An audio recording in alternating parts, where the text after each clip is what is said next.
Good morning, everyone. Welcome back to Utility Sports. Glad to be live here early on Tuesday morning, July 1st. And boy, oh boy, do we have news here in the NBA.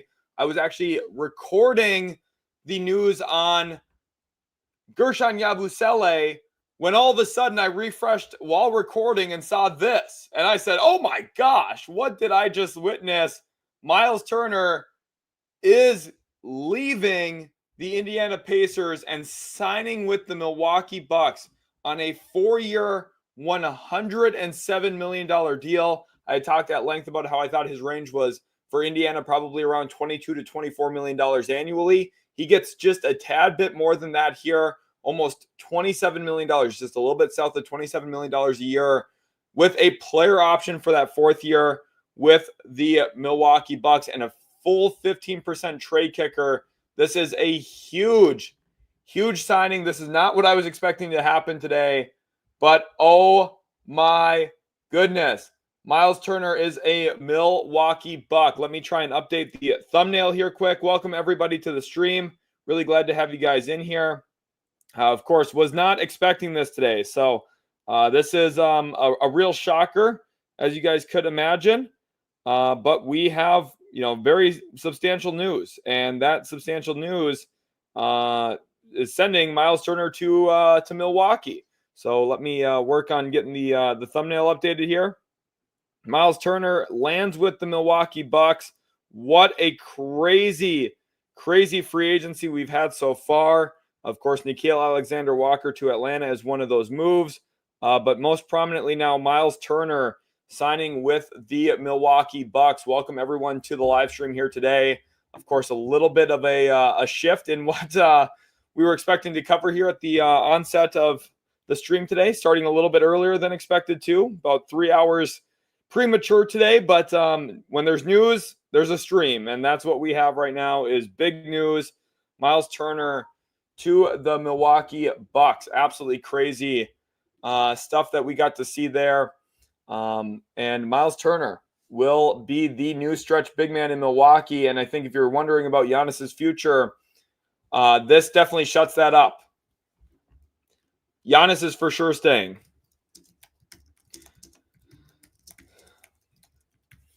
This is absolutely crazy. Very, very crazy. This is a huge deal. Welcome, everyone. Black Starsy, welcome to the stream. Says, yo, bro, Turner to the Bucks is insane. J-Hap, welcome to the stream. Ricky says, came here as soon as I saw the Myles Turner news. Welcome, everybody, to the stream. Farzi says, now this is a shocker. I thought Shams made a mistake. No mistake here. John Horst gets his guy. I hadn't loved the other moves he'd made up to this point, but getting Myles Turner is a significant addition to their team. They hadn't been able to beat him in the playoffs the last couple of years. Myles Turner had been a real problem for them. Garrett here says, if this isn't proof God exists, I don't know what is. Appreciate you, Garrett. Thank you for the 2. Losing Turner is a huge loss. This puts the Pacers in a very weird spot now. So there's still a lot that I think we have to uncover yet. Jake Fisher just tweeted that here now. Let's go over to Jake, what he's saying. There's certainly more dust to settle for Myles Turner landing in Milwaukee. As ESPN reports, I'm being told the big man wanted to remain with the Pacers, who he helped to lead to the finals, but Indiana's offers for Turner never truly exceeded the 3-year, $60 million range. So the thing is here, I don't know the mechanism for this deal to actually materialize for Milwaukee, and that's going to be one of the tricky things. We're going to have to watch and see if there's an actual sign and trade or what this is going to look like. I would find it hard to believe Indiana would help that happen. So we're going to see what is returning. DA says, watching from Dubai, welcome to the stream. Leonardo here says the fact that Turner for once was not in trade rumors is so funny. I know it finally felt like he had found his long-term home. It felt like he was going to stay there. And now all of a sudden, Myles Turner, the top free agent on the board this offseason, in my opinion, finds his way to Milwaukee. This is an absolute home run signing for the Milwaukee Bucks.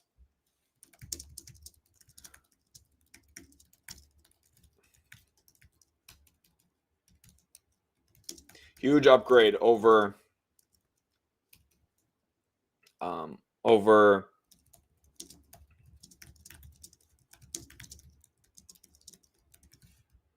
That's a huge signing. That's a huge signing for the Milwaukee Bucks.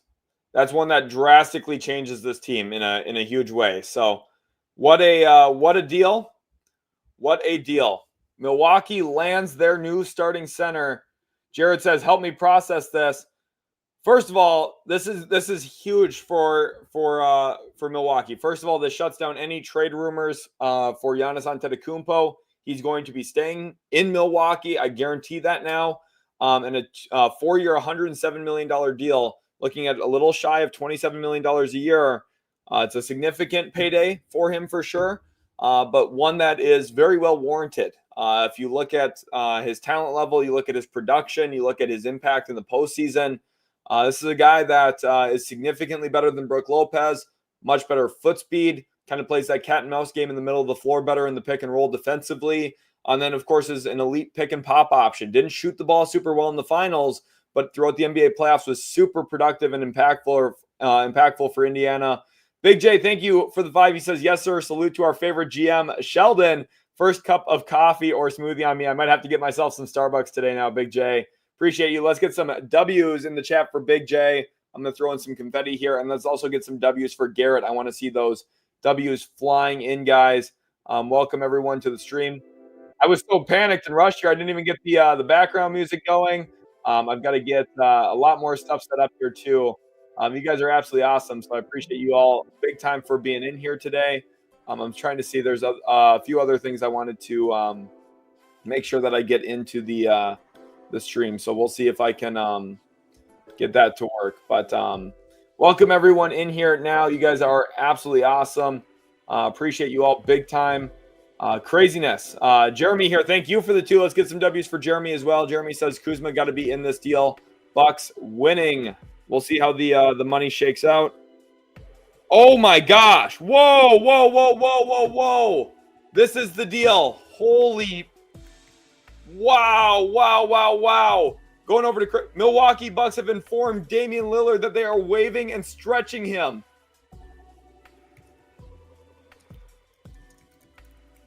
Whoa, that is an NBA shocker. 2 years after trading for Damian Lillard, they now waive him to create cap flexibility for Myles Turner. Wow. The Bucks still owe a bunch of assets for the Damian Lillard trade, by the way.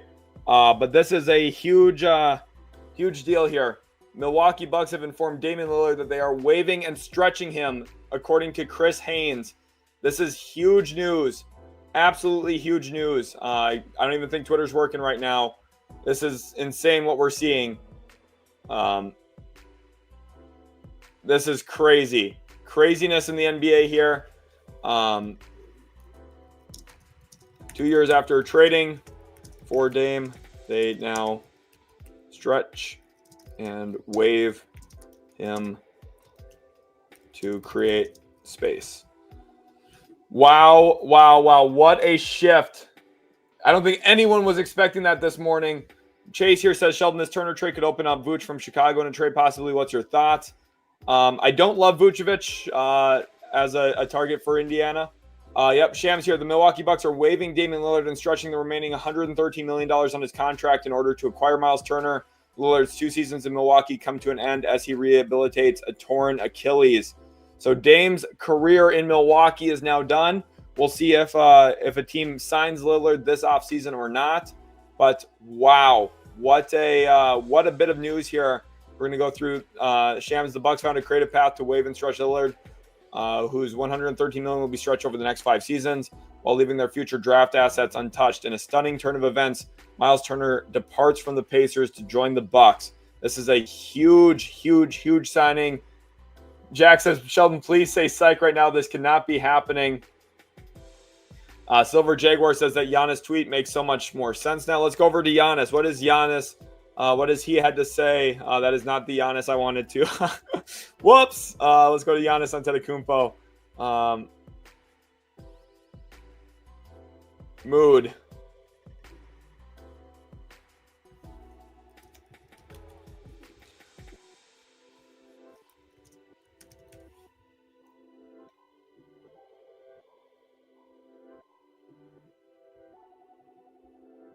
Wow. Wow, wow, wow. What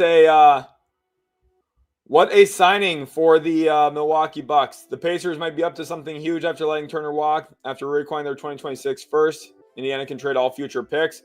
Well, I wouldn't say that they might be more positioned to tank than anything for this upcoming year. We'll see what happens. But Indiana, what a huge shakeup. John, thank you all. Thank you, everyone, for taking over on Twitter.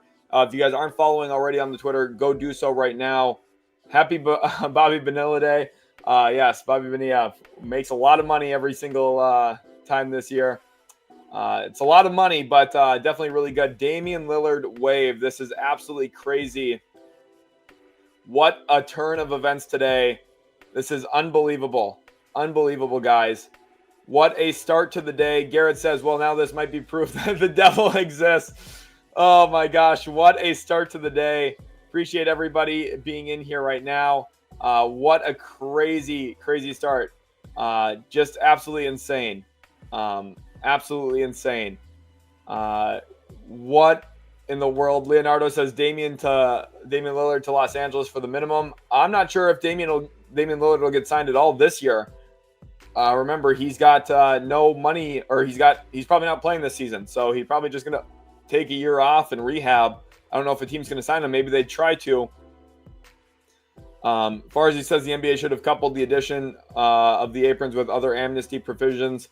I mean, yeah, we'll see if in the next CBA if the aprons even survive. So they might just be like here for 5-6 years and then gone. We'll see what happens. But Damian Lillard's not going to be done in the NBA. Some team will sign him, but he is done in Milwaukee. Jeffrey here says the Timberwolves better be on the phone with Damian Lillard right now because they can afford him because Milwaukee's paying the contract. Definitely would be really solid for Minnesota as like an attempt to revive his career if they can sign him now, get some early bird rights on him. Oracle says Dame or CP3 to Phoenix on the vet minimum. I mean, we'll see. The thing is, so for Dame, remember, guys, he's going to miss the entire year here. So he's not going to be back. But Myles Turner has the Myles Turner deal is a huge one. Huge deal here. Appreciate everyone watching over on Twitch today. Appreciate everyone from YouTube. What the hell is happening? I think that's the best way to describe it. Rodney wants to know what stretching him means. So instead of paying his contract out over 3 years, they're going to pay it out over 5, so it lessens the salary implications in the short term. Jared, thank you for the 5. Says, I'm in shambles right now. Send help. Dame fan. I'm so sorry, Jared. I believe you were with me talking a lot of Dame stuff before he ever got traded from Portland even. So this is absolutely crazy. An absolutely insane change of events here where Damian Lillard, who is slated to miss the entire season, this is absolutely crazy to me. I mean, this was not like super shocking. I did not love the Dame trade for Milwaukee to begin with. So to act like it's a hindsight thing is kind of dumb in my opinion. I didn't love the Bucks acquiring Damian Lillard when they did it. I thought their team was too thin, but now they move on from that. What a tough turn of events here. Quake says Pacers go for Ayton. They maybe could. They signed him to an offer sheet a few years ago. Yeah, like David's pointing out here now. Trayvon, thanks for being in here. Omar says Houston needs to get Dame for next year. Stash him. I'm not sure. I don't know. I don't know if Dame's going to sign at all this offseason, guys. Green here says, but when you waive and stretch, don't you have to still pay this year's salary? You're stretching the contract over multiple years. So, Andrew says, I love how the Lakers literally make the most minimal moves every year. I have a conspiracy on that, which maybe we'll talk about later. Gremlin here says, now he can lean into the rap career. I mean, you might have to. Siempre says, you think Indiana is going for Ayton? Definitely a real possibility. The Pacers are probably going to look at Ayton now at this point, you'd have to assume. Jeremy, thank you for the 2, says, does Indy grab Ayton now, leaving the Lakers empty? The Lakers might not get a starting caliber center. We'll see what happens. There's still a few names out there on the market. Remember, the Pacers do have their qualifying offer out to Isaiah Jackson yet. It's possible. So the Pacers have a couple options, right? They could go out and try and sign a guy like Ayton, who would be a good patchwork center for them. Or they could look for kind of a rebuild option this year. Like you're already going to be without Jae'Sean Tate, without Tyrese Halliburton. with him having a torn Achilles, maybe you take like a little bit of a down year here. You have your 2026 first round pick back, and now all of a sudden you might be in position to lose more than you thought, and maybe you're able to get a lottery pick and add to your team that way. So Rick says that draft day trade by Joe Dumars might not be so bad if he had inside info. I mean, I don't know. The Pelicans probably still aren't going to be great. So we'll see how that ages and how the lottery plays out next year. But let's go over to Bobby Marks here. He's got some more news on this situation. This is the largest stretch and waive in NBA history. Nearly triples the Nicholas Batum waiver by Charlotte years ago. So here's the formula. Years left on the contract multiplied by 2 + 1. The contract for Damian Lillard is stretched over 5 seasons at $22.516 million each year. The maximum amount of salary stretch cannot exceed 15% of the salary cap. 15% of the salary cap this upcoming season is $23.197 million. So they just barely are able to make this work. This is great. This is great stuff from Bobby Marks here. So this is crazy.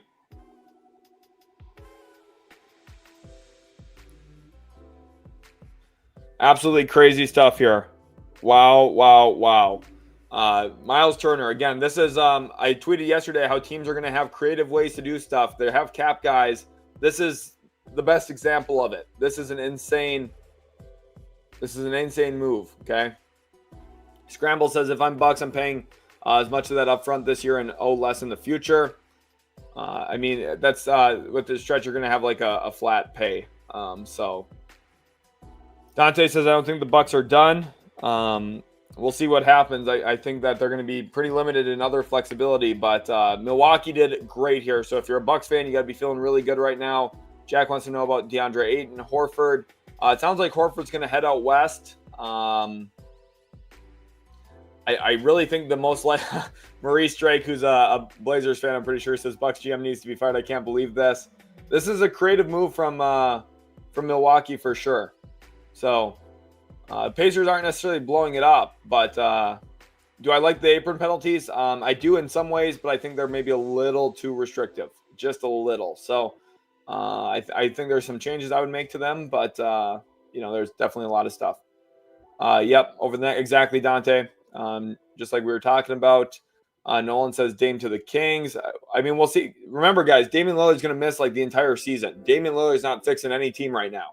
He is out. That's why they were willing to move on from him. Okay, so keep that in mind. Absolutely huge for Milwaukee today. This is a huge home run for the Milwaukee Bucks. Myles Turner's a really good player. In my opinion, he was the best free agent this offseason. And he now goes off the board to the Milwaukee Bucks.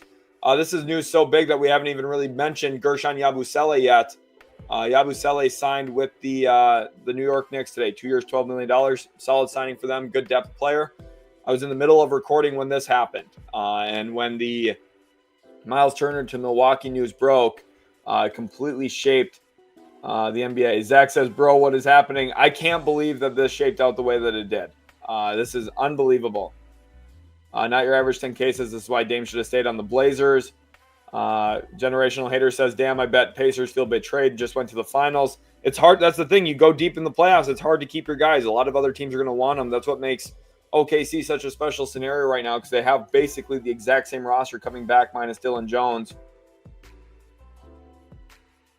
J-Dog says, you talk about Dame probably not signing. Kyrie did, though. Well, Kyrie tore his ACL. He'll be back this season. He didn't tear his Achilles. There's a pretty substantial difference between those two injuries. Someone will sign him at some point. He's Damian Lillard. But I do think Damian Lillard's career projection is trending downward significantly.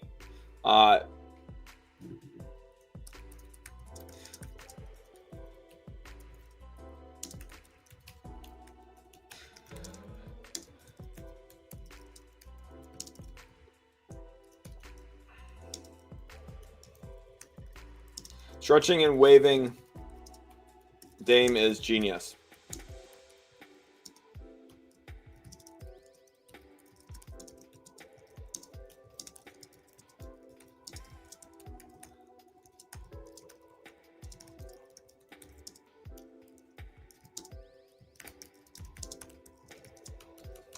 waiting for him and hoping. So first of all, I think the beginning of this year is really good for Milwaukee. Damian Lillard is not good. Is not going to be good going forward. Like I have real hard time believing he's going to be a super great player that impacts winning in the playoffs when we haven't seen him win in the playoffs for a long time, to be honest with you. Now he's coming off of a torn Achilles. He's into his 30s. Like, this is not a guy who, at his size and stature and his skill set, is going to, I think, age super gracefully, especially on the defensive end of the floor.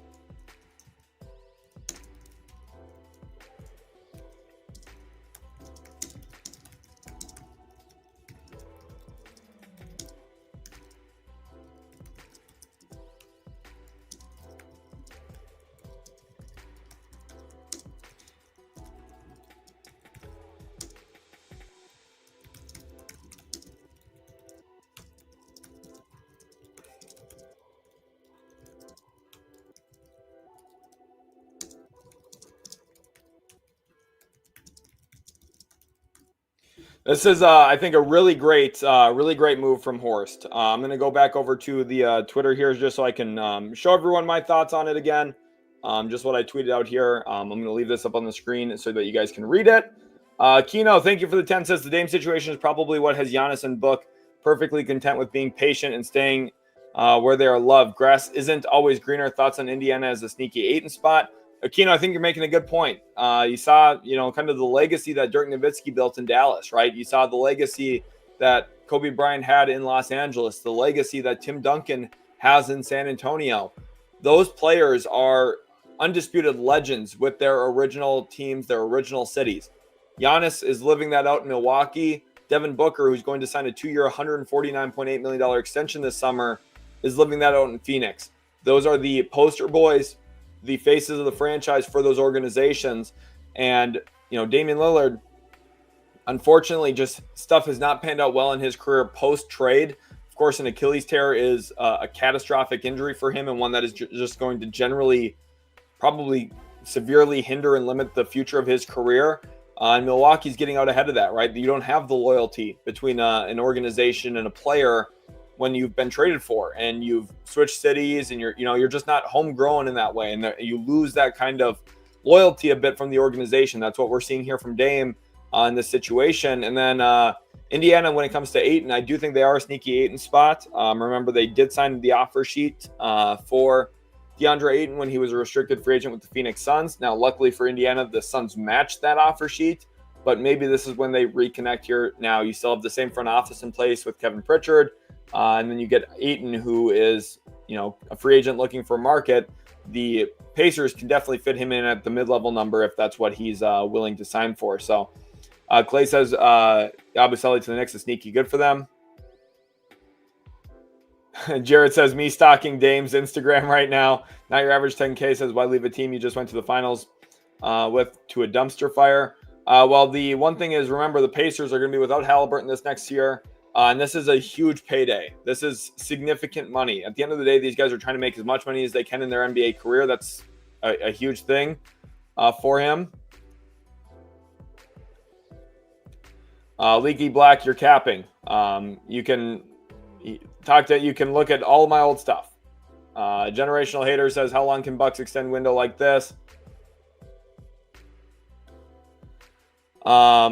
I mean, the hard thing is it's hard for me to still see like a super open window for them. I still think their team is pretty bad in some of the other areas. Like, they're pretty thin still. But this helps. This moves them a little bit closer. This is a pretty significant upgrade for them in the East. So I still don't know if I would say a championship window, but they're definitely going to be right in that ballpark. So we shall see what happens here.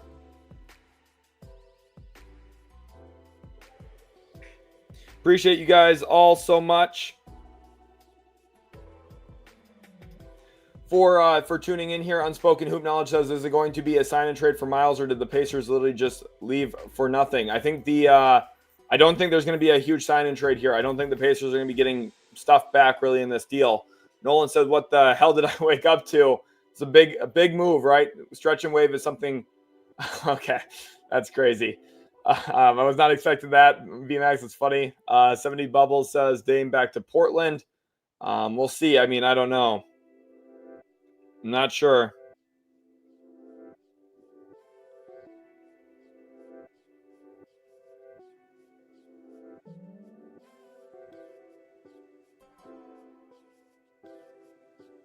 Appreciate everyone. JC So Cool says breaking news everywhere but the Lakers. Yeah, they have not made any moves yet today. Dwayman here says, who replaces Turner now? Again, we're looking at DeAndre Ayton as the most likely outcome. Jared says, yep, Portland fan first. To be honest, didn't even get a Bucks gear yet, so I guess that's a win. Yep, I guess so. Jeremy here says this has no real cap impact this season or next. Lillard was under contract the next 2 years. There's no way he was opting out. Exactly. Like, that's the thing. He wasn't going to turn down his money, that's for sure. This is why you can't use raw stats, points, rebounds, assists to justify value. Here's one thing for the Bucks. Myles Turner was playing the finals. The Bucks were not. So, as a starting center, he's way better than Brook Lopez. Way better. It's not even a conversation. Curry says they're finally getting Giannis some help. They definitely are. I mean, yes, they're paying a lot of money for Kuzma and for Dame to not be on the team, but it was their only pathway to getting a guy right now. So, Bradley here says thoughts on OKC getting $100 million less out of SGA signing his extension this offseason instead of next. I mean, it's all about the length of the deal, right? So 4 years instead of 5. It's not really that like. Everyone, I don't understand why the NBA media does this. They talk about the deal like it's just stupid. Like, when he signs that additional year in his next extension, that number will be even bigger because the cap will continue to grow. So, Bradley, I don't think it's actually, I don't think that's even a storyline at all, to be honest. I think that media just don't really understand how that works. Ignis here says, what do you think is the percentage chance Sabonis gets traded? I would say very low, maybe 5%. I just don't think he's going to get dealt at this point, but I could be wrong, right? Jeffrey here says the Timberwolves need a point guard more than the Magic. I mean, yeah, the Magic signed Tyus Jones yesterday, so the Wolves could definitely use a little bit of depth at their point guard spot. Yuli says maybe Bucks sign Russell Westbrook now. Westbrook's got a market between New York and Sacramento currently, from what I understand. It does sound, Milwaukee would be an interesting spot for him. He's a lot better than Kevin Porter Jr., so could help them. Cash Out says, someone wake up Pat and tell him to go get his guy. We'll see what happened. Oh, okay. Whoa. Let's go over to Chris Haynes. Milwaukee Bucks star Giannis Antetokounmpo is not pleased with the team's decision to waive Damian Lillard. What? Oh my gosh. Oh, what is going on here? This is absolutely crazy. Does Shams have anything new? Nothing yet from Shams, but this is very interesting news. I disagree with Giannis. I think this is the smartest way. I think this is the best way for Milwaukee to operate. But wow. Evan says, Pritchard finally going to get his guy in DeAndre Ayton. Turner was heavily elevated by Halliburton. Let's see if he can do the same for Ayton once he gets healthy. We'll see. I mean, part of Turner's elevation was just trading Sabonis and playing him as a center. That was one of the huge advantages of that deal. DCM says, bye-bye, Dame. Capybara says, I'm speechless, probably the peak of the offseason. Welcome, everyone, to the stream. Over 1,500 people watching live. Everyone, be sure to leave a like if you guys are enjoying. Be sure to subscribe to the channel for more content as well. I really hope you guys are enjoying the stream up to this point. I'm going to check how many likes we're at right now real quick just to see that number. At 100 likes exactly, I know we can double. Let's get up to at least 200 likes here. Everyone take 1 second. Leave that like button. It's completely free. Brew Crew says, OMG, let's go Bucks. I am a little worried here about this news right now. So Gustav says, do you think Warriors are a sneaky contender in the West if they get 8 and deal Kuminga for a win now piece? I mean, I think the Warriors are a contender. Yes, they probably would have made the Western Conference Finals last year, if Curry didn't get hurt. But we'll see. Absolutely crazy.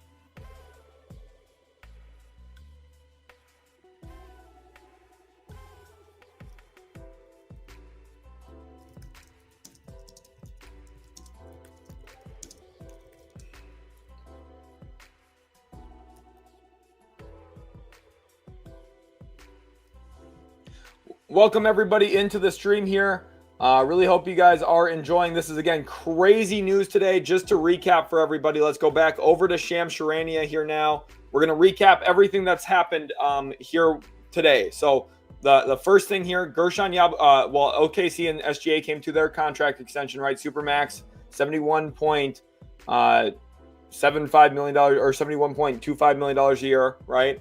And then you're looking at Guerschon Yabusele, 2 years, $12 million deal with New York. Really solid contract here, in my opinion, for them. Not anything crazy, but solid depth.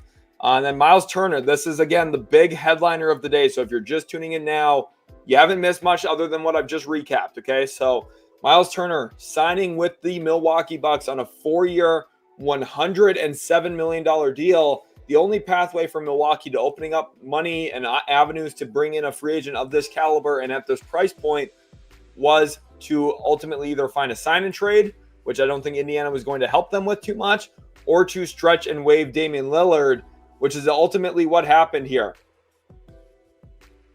Milwaukee waiving and stretching the remaining $113 million on Damian Lillard's contract. If we're going to go over quickly now to Chris Haynes, who had the information that Giannis is not happy with this decision to waive Damian Lillard. Which is another storyline to follow here, of course. You would think, hey, they got Myles Turner. They're going to be pretty good. I kind of assumed Giannis would understand the logic behind that. From Chris Haynes reporting here, it doesn't seem like that's the case. And then here, Bobby Marks does some great reporting on some of the cap mechanisms. This is the stretch provision here. So Damian Lillard will get paid $22.516 million each season over the next 5 starting this year. So significant salary shaving on this upcoming season. This is absolutely crazy. Glad we could answer this for you, Alan. Hopefully this helps.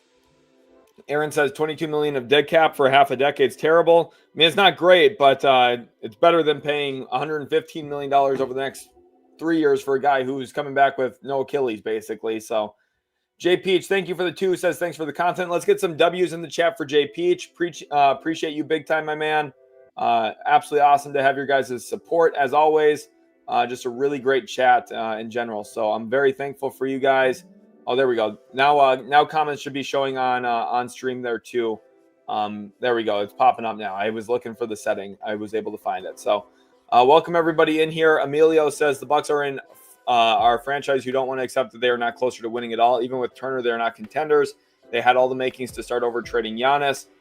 Well, the thing is, even after doing this, you could still trade Giannis Antetokounmpo.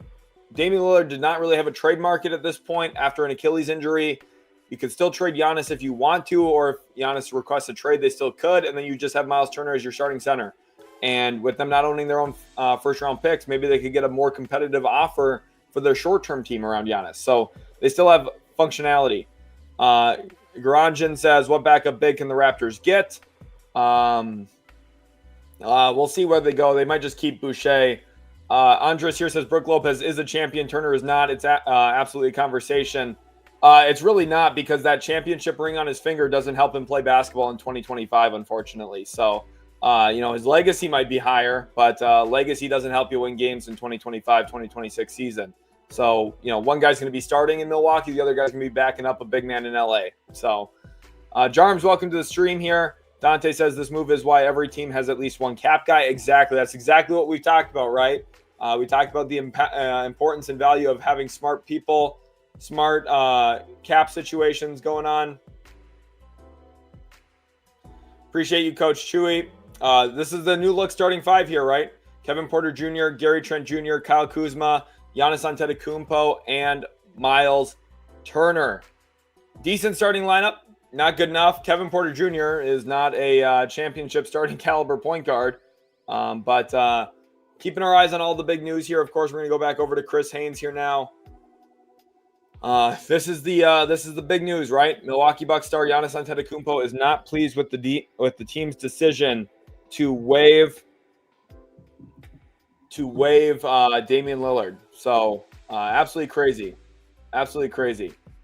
But he helped get Myles Turner, exactly. So this is the thing. I think it's smart to waive Damian Lillard at this point, given the fact that there was no market for him. Likely they probably couldn't facilitate a real trade. But this is a situation that maybe Giannis is not happy with. Now Tatu makes a good point here. Maybe this is just a PR move, right? Like this is maybe Giannis trying to show that, hey, he had Damian Lillard's back, but he might secretly be content with the franchise's direction. And if we go back over here to what Giannis tweeted a little bit under an hour ago, he tweeted mood. So, and it was him celebrating. So, it could just be PR. I think that's a good point to point out.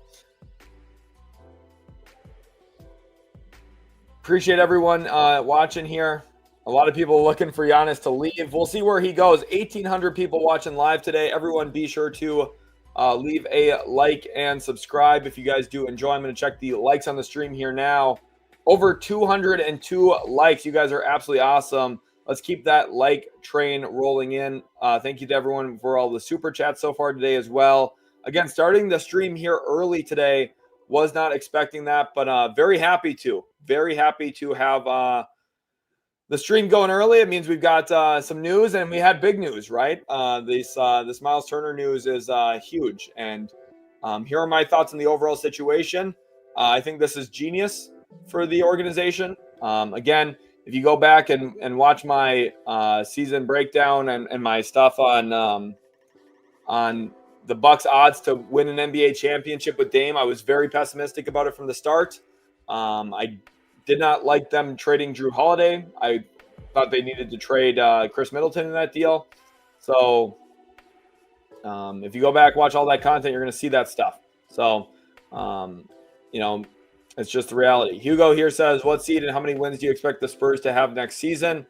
They'll be, so don't quote me on this, but I would say anywhere from 37 to 44 wins. And then seeding wise, it's kind of hard, but 11 to 8-ish range. But again, don't quote me to that. I have to sit down and actually look and think and digest this offseason a bit more. Spinning here says, in Sham's write-up, he noted Giannis recruited Myles Turner. See, that's what I'm saying too. I think he knew this was kind of in the works. I don't think this is going to be this probably is a PR move. I think that was a great point. Flexer says, so does that mean the Pacers are going after Ayton and battle the Lakers for him?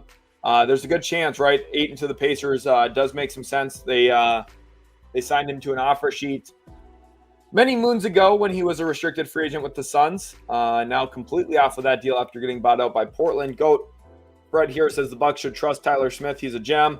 I mean, solid young player, athletic, some tools. We'll see how many if he gets minutes this year or not. How do I feel about the Spurs? I like their team. They're good. Josh says that lineup was trash. I mean, the front court's solid, right? You've got a really good starting front court, but the back court is not very good. So Oracle here says all these league moves just to stop Jalen Green. Sheesh. That's Oracle's a Suns fan, so he's in the fun part of the Jalen Green cycle here, where you got to be juiced up on him because the highlights are so fun. Jalen Green's a fun player, man. To be honest, if my team wasn't in a super competitive contending setting, it would be fun to watch Jalen Green hoop for my team a bit. Don't think it's the biggest thing. Yeah, I think the PR move was the comment earlier that pointed that out was a good thought process. Chaos here said, why did Damian Lillard get waived? To save a lot of short-term money. That helps them huge. A lot of money saving on their books. So Clay's here says, you've showcased a couple Blazers trades for Giannis this offseason pre-Simon's Ayton departure. Can we revisit with updated roster salaries? I don't think there's going to be a Giannis Blazers trade now at this point. I think Giannis is going to be staying in Milwaukee, to be completely honest with you. Jones here said ESPN reporter said Giannis will be running point with Trent, Kuzma, Bobby Portis, and Turner. Very large lineup. I mean, that's a possibility. The issue with that is, well, they'd have to kind of find ways to, split the minutes between their three bigs. We'll see how they go about doing that if they're all in the starting lineup. But Ben says, how can they waive Damian Lillard? It's a stretch provision, so you're allowed to stretch and waive a guy. As long as it stays below the 15% of the cap rule. So, Woke Queen here says Lakers can't sign nobody unless it's with the MLE because of Bron's contract. So we'll see what happens with LeBron today. I do think there's a real chance he could potentially get traded. We'll see. Not a 0% chance, but I'm not guaranteeing it either by any stretch. Ghost Ninja says, do you think Alex Caruso will move to a new team, and what team would be a good fit other than OKC? No, Caruso will stay with Oklahoma City this offseason. Welcome home, welcome in, everybody. So I was reading this comment as I started speaking there from Cameron saying, come home to Damian Lillard and rehab in Portland. Dang, chat went up pretty fast. Yes, ton of people in here, 1,700 people watching live. Welcome, everybody, to the stream. Really hope you guys do enjoy the content here today. Be sure to leave a like and subscribe. Again, going over to Shams, just to recap for everybody. Bucks, they found their pathway to Myles Turner by stretching and waiving Damian Lillard, that $113 million. This is another CBA impact, right? You don't typically see players of this magnitude get stretched and waived. Obviously, Dame's Achilles injury factors into this a bit. In fact, probably a pretty large amount of that injury factors into this. But then you're also looking at the likelihood here of Milwaukee not having other ways to improve. So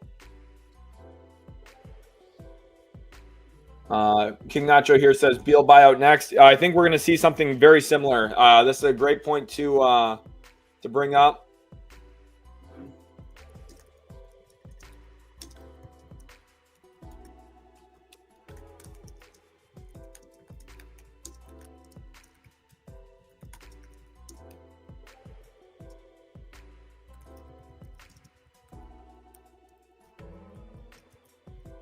This is like the most likely outcome here, right? For Phoenix is that they stretch and waive him. Otherwise, if they don't do that, then you're looking at carrying him into the season and basically not playing him. So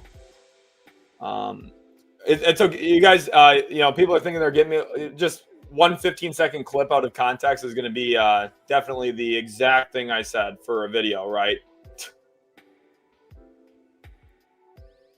Davis, 34, coming back from consecutive ACL and blood clots in legs. It's just going to be a challenge for Dame to be that same caliber of player. So I agree here with Tipster a little bit on the issues and likelihood here. Welcome, everyone, to the stream. Woke here says, love Luka, but he don't fit with LeBron or Reeves. Lakers need to get rid of one or both. Adam Roth says, the only thing Brian Windhorst knows is – okay. All right. GFR says, what the Bucks starting point guard do they get one? Well, they're going to probably play Giannis with the ball in his hands a ton. So we'll see. I mean, you can't win a championship with Kevin Porter Jr. in your starting lineup. You can't win a championship, in my opinion, with Kevin Porter Jr. playing 20 minutes a game. But they're at least in a better position now than they were 24 hours ago before having Myles Turner. So their team is definitely better today than it was yesterday. Just given the fact that, they got an elite player in this. I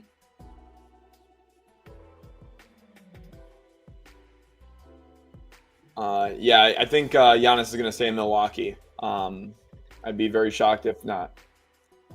Jacob here says, we welcome you home with open arms, Dame.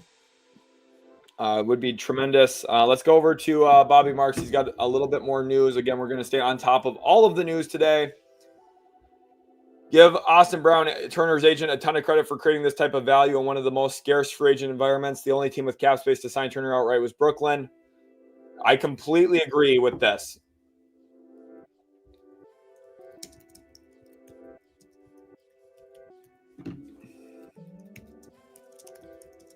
Yesterday in the stream, I saw no pathway for Turner realistically leaving Indiana. Austin Brown and the Bucks, especially John Horst, found a pathway I didn't see. Great creative move. This is a great point by Bobby Marks, and is a very creative deal, one that I didn't even imagine. And I looked through a variety of different options, but this is absolutely unbelievable that we saw this materialize today. And I'm very excited for Milwaukee to have a legitimate starting center now, one that is way better than Brook Lopez at this point in time. Is he a top 5 center in the world? No, but he is a very good starter, and that's what Milwaukee really needed to move forward with. And they got someone who's a little bit more aligned with Giannis's timeline anyway. Now in Turner. LMLH Town says, loved content yesterday and back for more today. Glad to have you back, my man. Appreciate everybody for being in here. John here says Pacers will be fine. They do have ways to pivot, so we'll see which way they go if they use the mid-level now and try and find some value in the front court in a different player like a DeAndre Ayton, for example. Landon, thank you so much for the $1 super chat. Appreciate you big time. I'm going to run through all the super chats here quick. Garrett, thank you, as well as Big J, Jeremy, Garrett again, Jared Noli here, who is a Blazers fan and Dame fan. Appreciate you big time. We'll see where Dame lands. Probably won't be something immediate. Now a team could look at it and say this is a good chance to jump in on this and try and get him for cheap now and get his bird rights or early bird rights at least ahead of schedule. So we'll see. Jeremy, thank you for the 2. Aquino, thank you again for the 10. Jay Peach, thank you for the 2. Spinning Weezy, thank you for the 2. And Landon, thank you so much for the $1 super chat. Elizabeth says Beal can still play on the court physically. Phoenix would be stupid to stretch that for even more years of killing cap space. I mean, I don't like he can still play, but the one thing about their situation is like you have to remember they could get out of the second apron by doing this. So yeah, you're stretching that, you're holding on to dead cap for longer, but Phoenix could get out of the second apron, and that would protect their future picks from getting frozen, moved to the back of the first round, unable to be traded. It would open up a lot of flexibility again for them, and that's exactly what they need. So there we go. We have another trade here, it sounds like. Let's go over to, is it Shams? It's Shams. Let's go over here. I tweeted something semi-similar to this, a little bit different, though. I was wrong about the overall package. But I did have Valanciunas going to Denver. A mock trade package that had Valanciunas going to Denver. Didn't have the right package ultimately, but loved the fit of JV as a backup 5 behind Jokic. Happens here now for Denver. The Nuggets have gotten a lot better this offseason.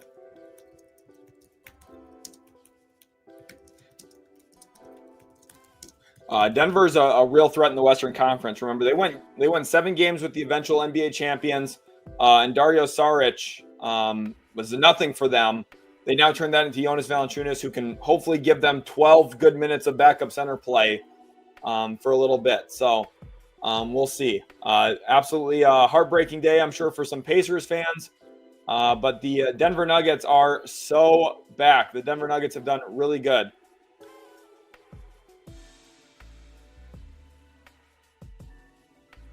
We'll see what that looks like. But yeah, again, the big news here. Oh, here we go. Another deal. Gary Harris has agreed to a 2-year deal with the Milwaukee Bucks. So the Bucks continue adding. This is a solid signing here.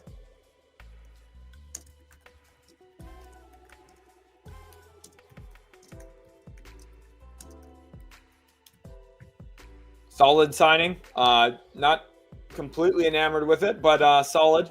It's not a bad deal by any stretch. So can't hate it. What a crazy day here in NBA free agency. Almost 2,000 people watching live. Gary Harris to Milwaukee. A trade between the Denver Nuggets and Sacramento Kings involving Jonas Valanciunas and Dario Saric. And then of course, the biggest news of the day: the Milwaukee Bucks waive Damian Lillard and sign in his place Myles Turner, getting bigger, a little bit younger, and adding a super talented stretch big man. Gabe here says, how much money could the Bucks still have available now? You're looking at minimums at this point. If I had to guess, they're just going to sign minimums moving forward. Adam says, Suns already have a stretch on their books. Phoenix waiving Beal puts them over the allowed 15% cap. So let's go back over to Mark's quick here because he has more information on this. Whoops. I don't know why it's so far down. The maximum amount of salary stretch cannot exceed 15% of the salary cap. So this is this is the one thing that I think is important for you guys to understand too. There's a little bit of workarounds here in terms of a buyout. Like if they agree to buy out parts of the contract and then stretch and waive, they could do something like that to lessen the overall salary load. But I don't know. That's I should have been more clear earlier, I feel like. But again, we're going to get the same topic here. Again, there's workarounds that teams have that I've tried telling you guys about yesterday about why every team has a cap guy. There's creative ways to figure stuff out. Landon says Drew bought out and re-signing with the Bucks. Not going to happen. Drew is going to stay in Portland. Landon, thank you so much for the 2, though. But I think Portland really likes. Drew in a lot of ways. JC says trade Reeves. I don't think the Lakers are going to trade Austin Reeves. I think if anything, they would trade LeBron before Reeves, to be completely honest with you. Base Maryland here says Beal being bought out, and he's going to Miami or Indy. We'll see what happens. Brad here says, can you do a brief recap today? I only saw the Dame Turner thing. Yep. So the most recent news here, we'll go over to Shams. Gary Harris, 2-year deal. We've got Jonas Valanciunas and Dario Saric trade. We've got the Turner signing and the Dame waive news. We've got Gershon Yabusele to the New York Knicks on a 2-year, $12 million deal, and OKC and Shai Gilgeous on a 4-year, $285 million max contract extension, netting him 35% of the cap as the cap continues to grow and escalate. Jetty says Myles Turner was huge for Indiana. How do you replace that? I think if you're looking for the Pacers, it's about either kind of having a down year intentionally here while they have their pick in 2026 in a loaded draft, or you're looking at the likelihood of a DeAndre Ayton signing, which is a guy that we've seen Kevin Pritchard target in the past when he was a restricted free agent. So. GFR says, I think he traded Kyle Kuzma for a point guard. Well, there's nothing yet on that. So we're going to watch for any news, but nothing officially on Kuzma yet at this point in time. Trey here says, Dame, come home. Dame, you're welcome back with open hands. We'll see what happens. So Carl says LeBron's fuming. Moss says Myles Turner will help the Bucks, but Giannis will ask for a trade in a few weeks, might be going to the Clippers. I don't think so, Moss. I'd be very unlikely to see that. Mike says this guy talks about Kevin Porter Jr. like he makes $15 million a year. He makes $5 million. Yes, I love this guy, just not him yapping on KP like he's 40-year-old. Well, I mean, the only issue is the role that Milwaukee's going to try and play him in, and the fact that he's making more than the minimum is the two problems here. He should have been a minimum signing. He's not a good player. So his 52% true shooting percentage in the playoffs and negative 24 plus minus. He was not a plus player in the playoffs. He won't be a plus player in the playoffs ever. I guarantee you, I will put a lot of money down on that he's not a good player that will lead to winning in the playoffs. And Bucks fans will see that this year. Again, Denver Nuggets are trading Dario Saric to the Sacramento Kings for Jonas Valanciunas. League sources confirm ESPN was first to report. Nuggets now have added Valanciunas, Brown, and acquired Cam Johnson via trade since free agency began. So this is where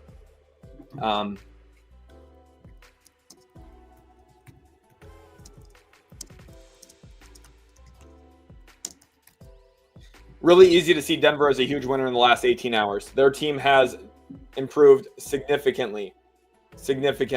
So absolutely love this for Denver. The Nuggets have done a great job this offseason.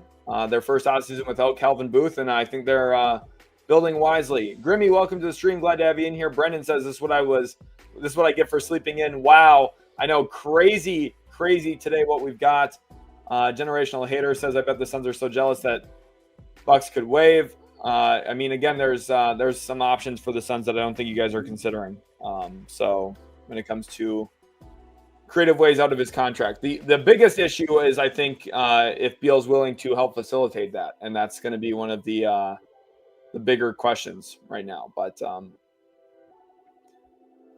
Myles Turner was the reason Indy didn't get it done. Good riddance. I mean, I don't understand this viewpoint. Without Myles Turner, they would have been starting Tony Bradley. So I know he didn't shoot well in the finals, but he was still impactful. So he's a lot better than a guy like Benedict Mathurin was in the finals, that's for sure. Woom says, is there any talks about a Hornets power forward or center? I know they declined the qualifying offer for Mann, but what does that mean exactly? Well, it means he's not a restricted free agent. There just seemingly isn't a big market for Trey Mann this offseason, which isn't the most shocking thing. Again, six-man scoring types who are thin, wiry guards typically don't have big markets anymore in the NBA. We talked about that quite a bit lately. I think like right now you're looking at the Hornets probably moving into the season with Diabate, Kalkbrenner, and Plumlee as their starting or as their center room. So Spacey K says, with Lakers prioritizing 2-year deals and Thero pick, I think Vando is gone in the next few days for a big. Probably gave Vincent and Kleba too. I mean, so that's a pathway here. One thing I do want to point out here, though, this is something I thought about last night more after getting off the stream. This Lakers reporting stuff is really weird to me. I just don't really understand why the Lakers, and I'm using the Windhorst meme here. Why would the Lakers value free agency 2 years from now? That is the free agency class of Zion Williamson and Ja Morant, the 2019 draft with RJ Barrett. Why would they value that free agency so much? And I think the answer is they really secretly do not value 2027 free agency. 2027 free agency is not going to be that loaded, in my opinion. Look at the free agency class this year, and look at what happened with Philadelphia last year. In order to sign free agents using cap space, you have to gut out parts of your team. For the Lakers, with Austin Reeves due a contract coming up here in the short future, there is not a pathway for them to operate in 2027 free agency without gutting the team around Luka Doncic, and the free agency class isn't going to be that great, in my opinion. So why would the Lakers actually do this? I don't think that they're going to actually be motivated for 2027 free agency. This is what I think. I think they want LeBron to ask for a trade. I think Rob Pelinka does not want to be the guy that trades LeBron James without a trade request. So I think he's going to get LeBron to request a trade. That's the desire right now. All of the reporting we have around LeBron James presently is him saying right now that he is evaluating the short-term moves for the Lakers and their legitimate chance to win a title. As much as I like Jake LaRavia as a solid role player, he's not moving that needle for you. Right now, the Lakers have been super slow. They have not made big moves, and they have not, at this point, in my opinion, convinced LeBron James that the Lakers are the place he should finish his career if he's trying to compete for championships. I think that's what the Lakers want him to believe. I think they want to trade him. I think they want to use his $52 million to get other pieces on the roster, whether it's to Dallas and get back P.J. Washington and Najee Marshall, get a few other pieces in that, Klay Thompson maybe, or if it's a deal to Golden State and you can get Kuminga or some other piece from a sign and trade where Kuminga goes somewhere else. Whatever that looks like, maybe it's to New York, whatever that deal looks like, I think the Lakers would be really happy with a return for LeBron James from the output of salary they would get back, and then maybe some low-level draft capital, maybe because it's LeBron James. I just don't think it's likely that the Lakers are going to roll over 2 years of Luka in his mid-20s to maybe land somebody in a free agency class that I don't think is going to be that super strong anyway. I feel like this is Pelinka secretly wanting to build around Doncic and Reeves without LeBron. And I think the best way to do that is to try and convince LeBron to request a trade, try and convince him that his future should not end with the Los Angeles Lakers in mind. And that's the best solution for both sides. I really think that. But will it actually come to fruition? I don't know. It all hinges on if LeBron actually wants to get moved or not. I do think there will be a cornered market for him. Golden State, Dallas will be probably the two leaders in the clubhouse. New York could have a shot. Cleveland, I don't think is likely, but you never know.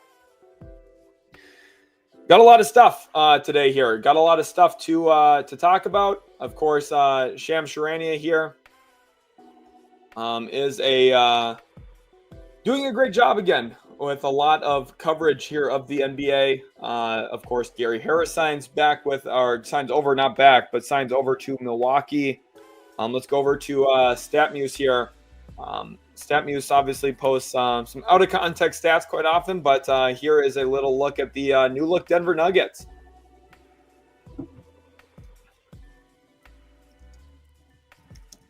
Strong offseason additions. What an offseason so far. Look at this lineup now a little bit. You've got obviously Jokic and Murray as your headliners, but you're looking at Valanciunas now into play. Cam Johnson in the mix. Aaron Gordon still starting. Christian Brown starting. Peyton Watson. We'll see if they get a guard as well. But welcome everybody to the stream. Glad to have you guys all in here. Spacey K, thank you again for the 5. Let me know what you think about my little conspiracy theory on Los Angeles and LeBron and everything we just talked about. I don't know. It's I think it's such a tricky situation here. Fred Van Vleet, I'm waiting for the actual official news on everything in that trade. If it's just Sarge for Valanciunas straight up, I love it for Denver, but I think there's going to be something else in that deal. Not a two-way contract, 2-year contract, Jacob, but still a solid deal for them, I think. Oxy wants to know what's my thoughts on JJ Barea assistant coach job he got. So remember, JJ Barea used to play with the Timberwolves. Rick Adelman used to coach the Minnesota Timberwolves. That was David Adelman's father. So there's that relationship there between David Adelman, the Nuggets' new head coach, and JJ Barea. That's a big reason why there was this assistant job for him in place. He was coaching over in Puerto Rico, I know.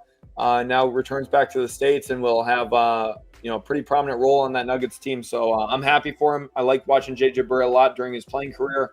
Definitely a high IQ player and someone who understands, drive and kick basketball and stuff like that and how advantage creation works. So, the Mavericks were a little bit ahead of the curve in 2011 with the drive and kick era and, shooting a lot of threes, having your role players like Peja Stojakovic, Deshaun Stevenson, kind of 3-and-D oriented a little bit. So I think JJ Barea is going to be a really solid addition on their staff. We'll see how he, develops and progresses as a coach, but definitely a really solid option.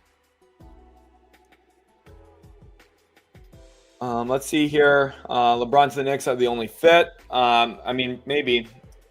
Preach says, is it true that the Milwaukee Bucks are waiving Damian Lillard? Yes. Rodney says, can you save fire Rob on stream so we can get some W's in the chat? I don't think Rob Pelinka needs to get fired. He got you guys Luka Doncic 4 months ago. I think it's okay. I think give him a little bit of time, give him a little bit of patience. Yeah, exactly, Terry. Like, again, Laravia's not moving the needle here. But Damo says, can we look at a mock trade for LeBron to Golden State? We will do that in a little bit here, okay? So stay tuned for that. I want to hear your guys' thoughts on my thought. Yo says, Bron got 2 years max. He ain't winning a chip with the Lakers. He's leaving. That's what I'm saying is, like, LeBron at this stage of his career isn't thinking about 3 years from now. He's thinking about right now. And I think the Lakers reporting that, yeah, we're more focused on 2027. Like, that's really pointed at LeBron to say, yeah, we're not focusing on you. And it's like pretty crazy. So Yuli Kastner says Jokic has a player option 2027. The Nuggets are going to give him a new Supermax as soon as he's eligible. So Amos says Warriors haven't made any moves. What are they doing? I think the Warriors are waiting for the Kuminga sign and trade. That continues to be what we've talked about here. So the Kuminga sign and trade. Legion Hoop says, I'm told Miami's going to have heavy interest in signing Damian Lillard as he recovers from his Achilles injury. Interesting.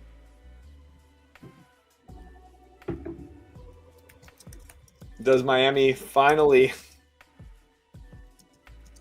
get their guy? A little bit of sarcasm there because Heat fans have sat there and told me how stupid I am for them not being able to trade for guys. So 2,000 people watching live. Appreciate you guys all so much in the chat. Let's check the like counter now. see how we're doing today. Almost 350 likes. We are just 9 likes away from that 350 number. Let's try and get there right now. Dante says the Kings may have saved enough money in this trade so they don't have to trade Malik Monk to fit Dennis Schroeder. That definitely is another thing to watch. We haven't gotten more news on the Monk Schroeder thing going on here. So that's the thing about moratorium. You never know what's going to actually happen. So deals fall through. Sometimes deals change. Sign and trades turn into mid-level exceptions, et cetera, et cetera. So Spacey K, I definitely see. And that's the thing is, I'm not even definitive on it myself, but it feels a little weird. I got the Brian Windhorst meme going on here now because I'm a little sure. Rudy the Boxer, thank you for your kind words today. I really appreciate that. Thank you for bringing positivity and joy to the chat here. Yo says Kuminga sign and trade to the Bucks for Giannis. I don't think that'll happen. I don't think Milwaukee's gonna to build a Giannis trade at this point around Jonathan Kuminga. King Nacho wants to know what teams still have full mid-level available. The Hornets do, I know. Let me look. Let me pull up NBA standings just so I have the teams in front of me. The Hornets do. The Wizards do. I believe the Nets technically still will, right? Now they might use that in a different way, right? They could use it as a trade exception or something. Toronto does not have the they'll have like the tax mid-level. Atlanta probably still has the mid-level available if I had to guess. Oh, actually no. Well, so the weird thing is they signed Kennard for 1 year, $11 million. So I'm not sure how that's going to look for Atlanta, to be honest with you. We'll see if that ends up being part of a sign and trade with the Capella thing. Like there's ways that they could work that out. We're still waiting on kind of some details of trades and signings working out. So, oh my gosh, what? Okay, we're gonna go over to. I don't understand this. There is no additional terms in the trade between Sacramento and Denver. What a steal for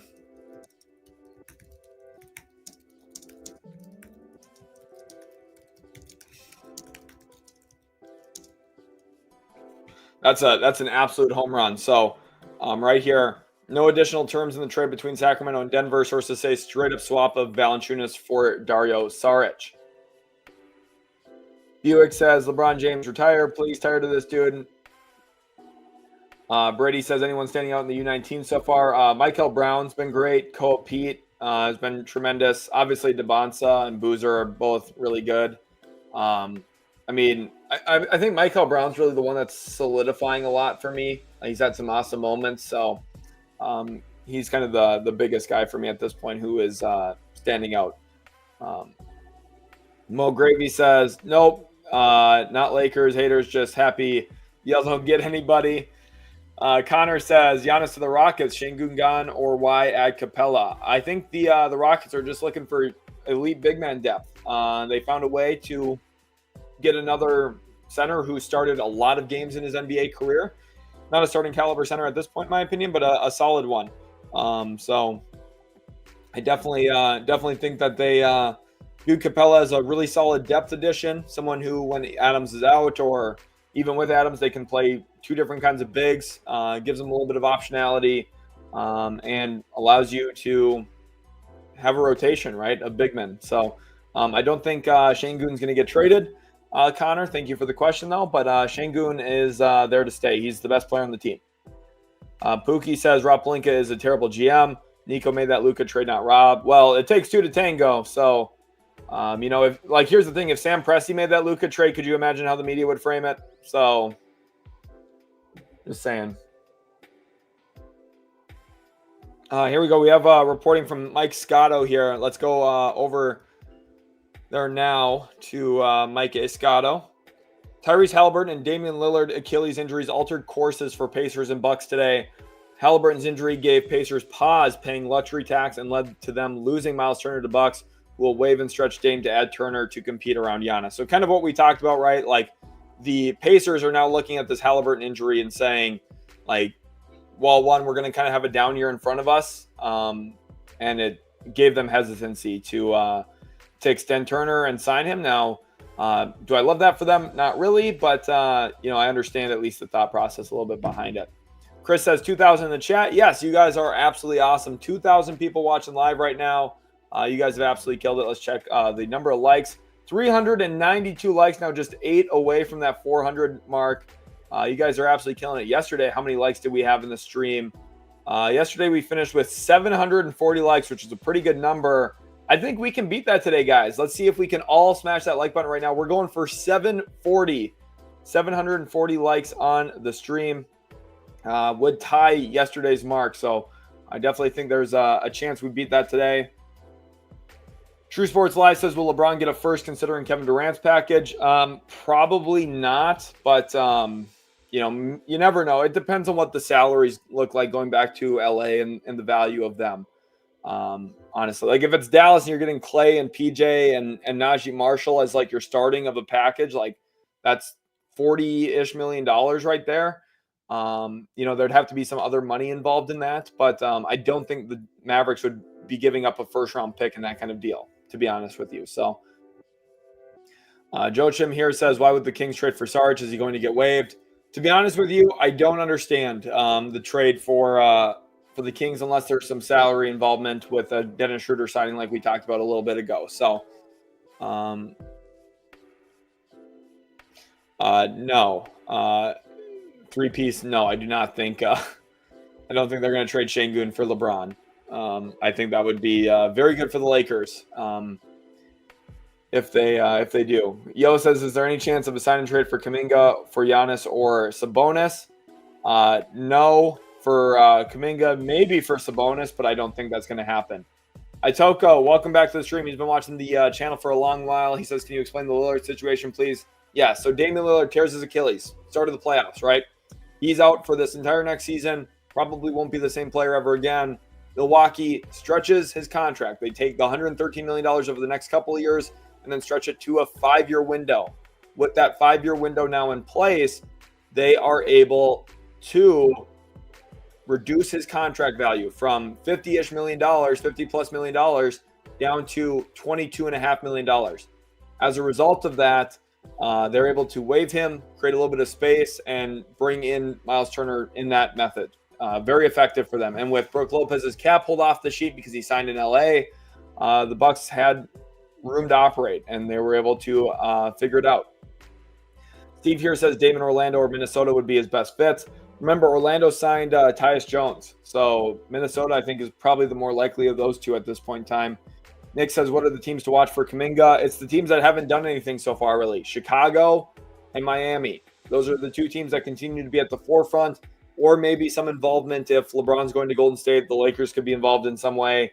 But again, I'm not saying that's going to happen. I still am fairly pessimistic about the possibility of a LeBron trade, but I do think it's worth monitoring at this point. I do think there is enough noise and volume to watch for. All right, so yes, this is this to explain this here. The Kings may have saved enough money in this trade so they don't have to trade Malik Monk to fit Dennis Schroeder. So this deal here is, I mean, I don't know.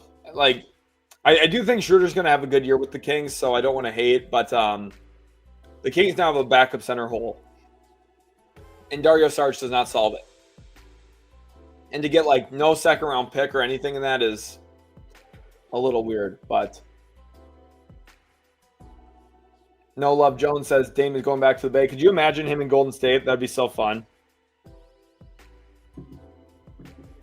Elizabeth Allen says, what are they nailing? Brown was a vet minimum on the market. They gave the absolute best package Brooklyn has been offered for Cam. They nailed it because they went toe-to-toe with the NBA champions, and their team got way better. Cam Johnson is way better than Michael Porter Jr. Jonas Valanciunas is way better as a backup big man, and they have Day'Ron Holmes II coming back. Hopefully he's okay coming off of his Achilles injury. And then you're also looking at Bruce Brown as a guy who was an awesome, superb role player for them. And if you believe at all that Jokic makes his teammates better, which I don't know how anyone could really suggest he doesn't, I think Bruce Brown's going to return back to a better form than he's been the last couple of years. And he should not have signed for the vets minimum. He should have been at worst a taxpayer mid-level guy. But, that's to each their own. Last Insanity here says, any idea who the Pacers can target as a Myles replacement? DeAndre Ayton is the guy, but it's also possible that the Pacers just embrace a down year. So with Halliburton out, they're probably not rushing to get something up. Sorry.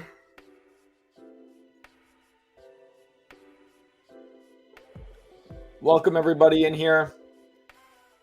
Yeah, that's what I thought yesterday. Like I tweeted yesterday, or like I tweeted earlier.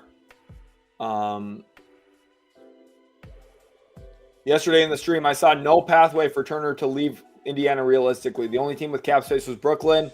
Austin Brown, the agent here for Myles Turner and the Bucks, especially John Horst, found a pathway that I did not see. So it's a great creative move. This is something I did not expect to have happen. Yesterday, I thought Myles Turner was just going to be returning to Indiana. I was very obviously wrong. He's in Milwaukee now. And it was a very creative, big move for the Milwaukee Bucks to make. Mr. LVZ here says, I'm genuinely baffled by the Lakers' lack of activity. Not panicked, just bewildered. It's a little surprising to me as well. They had optionality this offseason, but I don't know. All signs point toward LeBron being kind of the big hinge for them.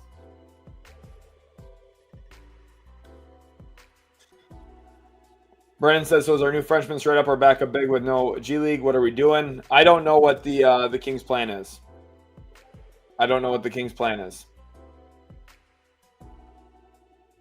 Any idea on who the Pacers can target as a Myles Turner replacement? When it comes to, we've talked about Ayton. I think there's a good chance that the Pacers just keep their own bigs in house, right? Tulip Play says, Sheldon, will we get any Ayton news today or most likely tomorrow after waiver clearance? Probably more likely to be tomorrow, but you never know. Like, Jordan Clarkson got bought out and signed the same day, so stuff can happen fast in the NBA, so we'll see. We'll see what happens. I don't think a LeBron to Miami deal is going to happen. I just don't think he'll be a Miami Heat. I don't think that's where he'll end his career, but we'll never know, I guess. Scooby here says, let's go. I didn't know you were live on here too. Yep. So today I am streaming over on Twitch as well. Shout out to everyone. I don't think Kevin Durant is better than Şengün moving forward, but I think Şengün is a more central piece to the way that the Rockets are going to play, and Şengün will be a nice valued upset. Yeah, Giannis remains committed to Milwaukee. I think that Giannis is staying. I don't think he's going to get traded. It was an interesting tweet from Chris Haynes, one I wanted to be sure to show you guys, but it's always been a too-big league. John Ramirez says AD and D Live and 2 picks for Giannis. Giannis will not get traded. I just don't think that'll happen. Travis says, with Nets trade for Michael Porter Jr., who else could they bring in? Who runs the point guard? Do they bring back Cam Thomas? Do they trade Claxton? Well, you're going to see Traore, Demon. You're going to see Saraf a little bit. Like, they're going to do point guard by committee with all their different playmakers. I think they'll bring back Cam Thomas, and I think they'll keep Claxton. I think that they have their centers in-house with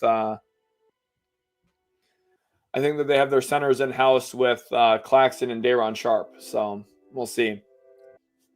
You never know, though. A Claxton trade to the Lakers could make sense, but with the way the Lakers are moving, it doesn't seem like they're prioritizing that right now. GCap says, thanks for what you do, brother. Of course, appreciate you big time.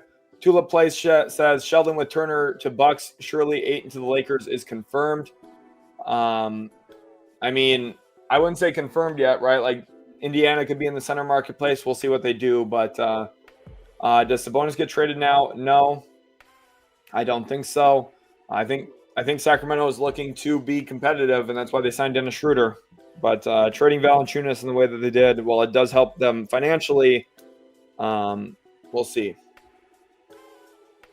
Big J says Dallas is not trading for LeBron, just like they didn't trade for KD. Depth wins, and there is no reason to gut depth for a 41-year-old. I mean, yeah, it's one of those things, though. You didn't have to trade Luka Doncic after making the finals either, but we'll see how everything goes there in Dallas. Big J, I'm hoping you're right. Roy says, do you think Pistons aren't being as aggressive as they should be this offseason? I think they got dealt a pretty unlucky hand with the way this Malik Beasley stuff played out, to be honest with you. And they're probably not done yet, so stay tuned. Duncan says, when would Dame sign with the team this offseason or closer to the trade deadline? That's a good question. Like, I think the best thing for him would be to wait a little bit and then sign like around training camp, or even at the deadline. You get it prorated. Like, you get to kind of feel out what happens at the trade deadline, see what teams are doing, have a better idea of what their roster is going to maybe look like before you commit to being somewhere. But if he wants the full minimum or whatever he signs for, maybe he gets more than the minimum even, which would be crazy. But we'll see.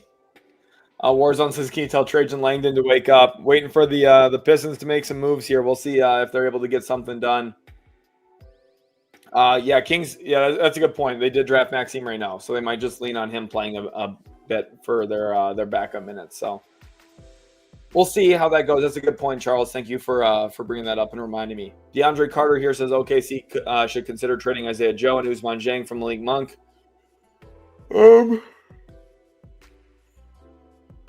I think Oklahoma City is focused on staying cheap. They just started their paying today. Big contract for Shea. Eventually, we're going to get big contracts here for Jalen Williams and Chet Holmgren. So we'll see. Rockets fan here says, Rockets, in my opinion, have the best offseason so far. They've definitely had a very good one, for sure. Very good one. Graded trades.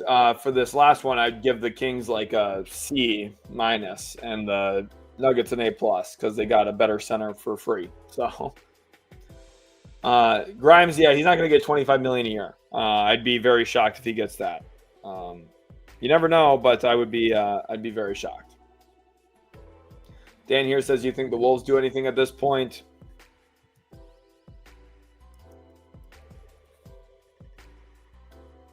I think the Wolves are going to look. The Wolves are going to sign one more guy for sure. Like, they have to. So they're definitely going to sign one more guy because they only have 13 players on roster right now. So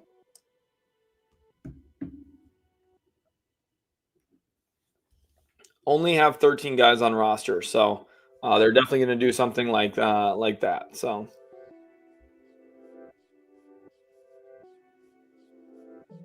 appreciate you guys all a ton. Nog says Lakers don't have much salary. That's why they haven't signed much. I mean, they still have pathways to improving their team. They have the biannual exception in the mid-level. They just haven't been active. So Nets roster is a little bit of a mess, man. They're going to be very young. They're going to lose a lot of games. So I think the Nets are a pretty safe pick to lose either the most or second most games in the league this next year.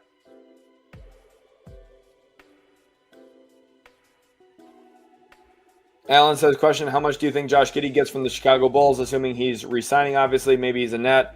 Probs not. I think he's going to re-sign with Chicago. And I'm looking at 4 years, $120 million being like the starting point, and probably up to 4 years, $130 being like the range to see him sign it. Maybe he gets a little bit more than that even. I think 4 years, 120 is kind of that minimum number to watch for, though. Beck Chambers says, also, could you do a quick recap of all the moves that have happened today? Yes. Let's go over here to Sham Sharania. Welcome, everyone, to the stream. So here's the first bit of news. Gary Harris has agreed to a 2-year deal with the Milwaukee Bucks. Then before that, Jonas Valanciunas traded to the Denver Nuggets for Dario Saric, straight-up deal, as Jake Fisher later confirmed. The Bucks stretch and waive Damian Lillard in order to sign Myles Turner to a 4-year, $107 million deal with a full 15% trade kicker. That's a pretty good bit of information in there, too, from Shams. Gershon Yabusele signs a 2-year, $12 million contract with the New York Knicks.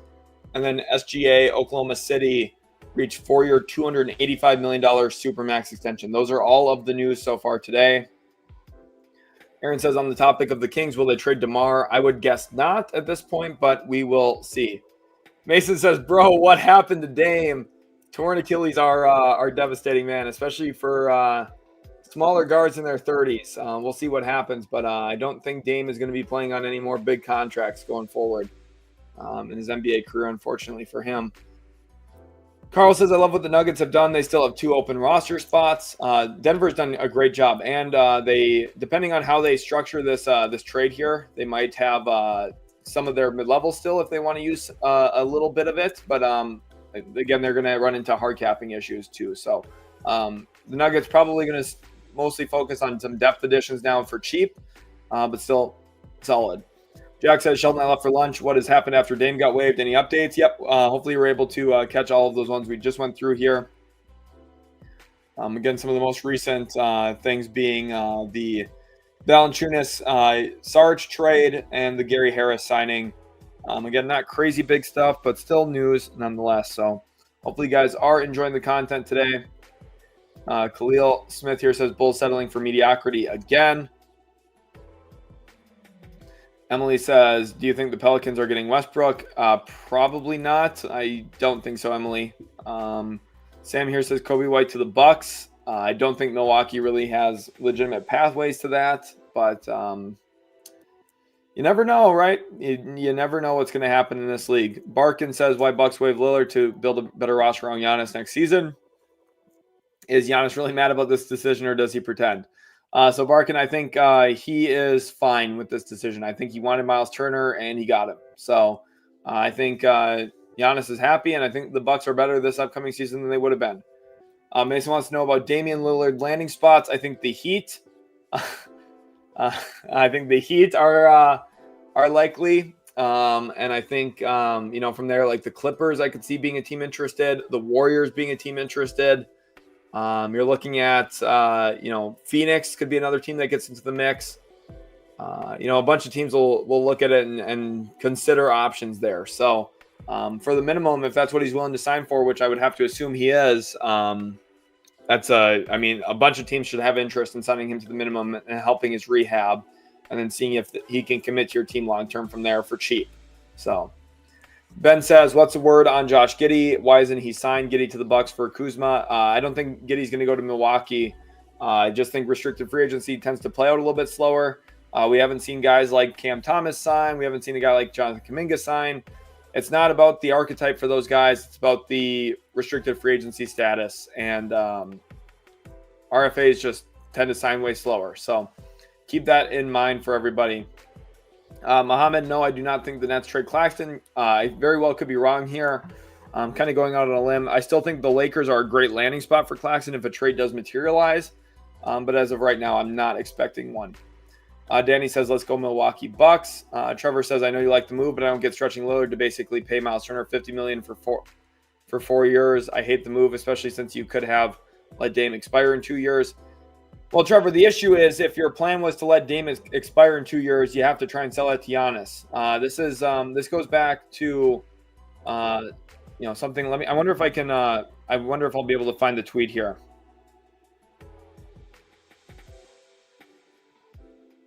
I tweeted this back in October, I think, but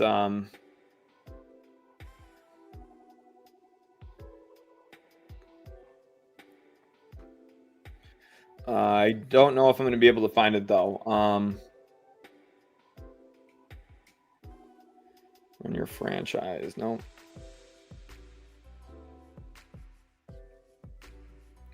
Let me see if I can find it here real quick, because it'll explain pretty well what I'm looking for. I don't think I'm going to be able to find it here, to be honest. Appreciate you guys all a ton for tuning in. Also want to shout out Zodiac GM. He's an absolute legend. He's on my writing team. Substack is in the description, by the way. Appreciate you, Zodiac, big time, for always hopping in the streams. Thank you, everyone who's in here now. 1,900 people still watching live. You guys have been absolutely great. We're up to 518 likes on the stream. Again, that like goal today is over 740. That's what we got yesterday, 740 likes. I think we can beat that number today. We're already at 518, just 223 likes to beat it.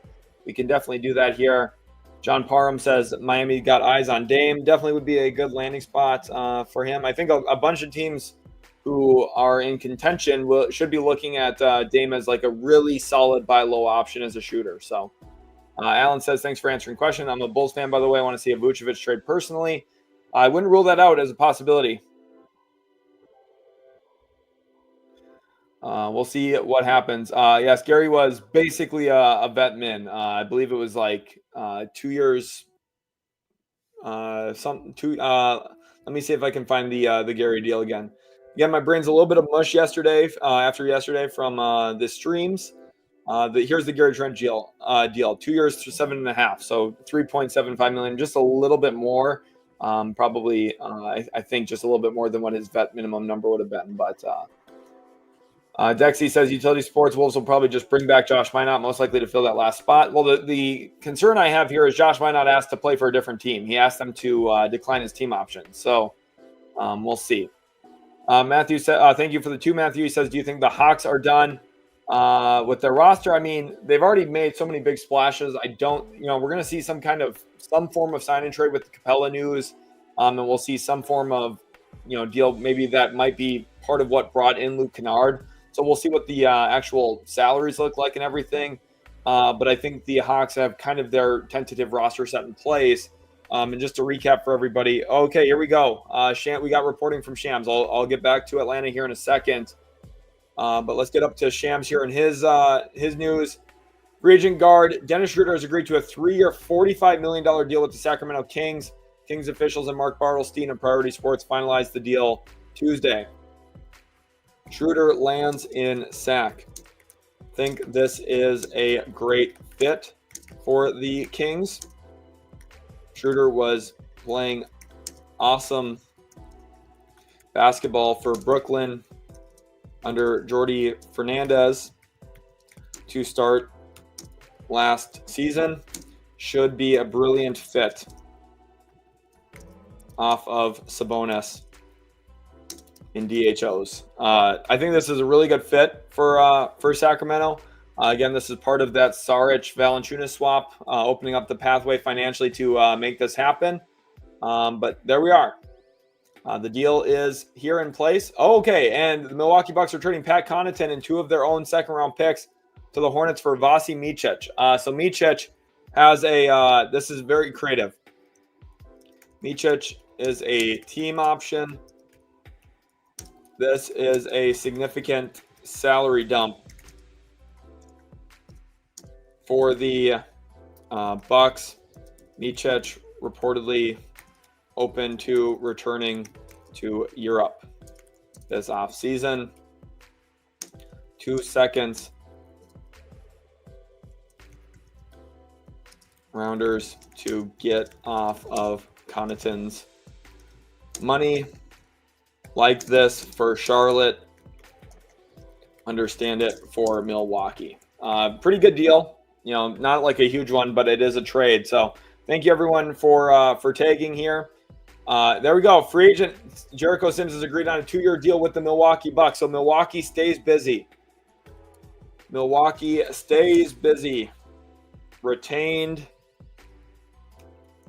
Gary Trent Jr., Taurean Prince, KPJ, Jericho Sims. Traded Pat Connaughton. S&W'd Damian Lillard. Signed Myles Turner. Crazy offseason. A lot of moves, a lot of activity here, but Milwaukee has been highly active this offseason. So there's the news. Jericho Sims, who I played against in high school, went to overtime against, and then he dunked the ball about five times in overtime, and my team lost. Really good high school player, obviously. Solid depth NBA big man. Like 53 playoff games last season and played in all 5 playoff games. Super athletic, right? That's the biggest sell on Jericho Sims. He's one of the best athletes the NBA has ever seen. And that's not hyperbole. He is tied for, I believe he's tied for or just slightly behind Keon Johnson for the all-time NBA Combine vertical record. So this is a guy who can absolutely sky, and he's a center. So very rarely do you see a guy this big be able to jump that high. He's a special athlete. Tulip says, Sheldon Howard, Denver able to get away with these cheap signings and fleece job trades because it helps Sacramento get something done. And clearly the Kings were prioritizing themselves in their deal, and I think that it helped them enough to do it. CG, yes, you could argue that, but it also, I would say, helps them over the next 4 years because they'll have Myles Turner for all 4 of those years based on his contract. So, Dub Carrington says, bro, whatever happened to the Time Lord? Is he trash or not valued because he's an inside big? It has nothing to do with his play style. Inside bigs are valued. It's just that he's injured often. So it's hard to value a guy who hasn't really played the last 3 years very much. So Muhammad here says Steph, White, Jimmy, Draymond, Horford with Melton, GP2, Kuminga, Gee, and Post off the bench would be tough. We'll see. Not sure if all of those guys are going to be able to stay there or not. But here's the overall volume of the deals lately. We've got a large volume of moves, right? Jericho Sims stays in Milwaukee. We got Dennis Schroeder ultimately now finally signing with the Sacramento Kings. And on top of that, Pat Connaughton gets salary dumped in a trade to the Hornets. So the Bucks have been highly active. They've been very, very busy. They retain a good number of their guys, especially on cheaper contracts. Pat Connaughton gets salary dumped. They stretch and waive Damian Lillard today, and then they sign Myles Turner. Absolutely incredible stuff for them. Very active free agency so far. A lot of fun moves, a lot of crazy moves. Myles Turner was one that I was not expecting. I ultimately predicted him to land in Indiana and stay there. Predictions are not looking great up to this point. Let me see if I can find my predictions from prior to free agency. A lot of tweets, obviously, in the last 24 hours. So we'll see if we can get over there. Should be here in just a minute. I'd have to. Yeah, there we go. So let me copy this. My predictions versus reality. I hate that it formats like this, even though I copy pasted it.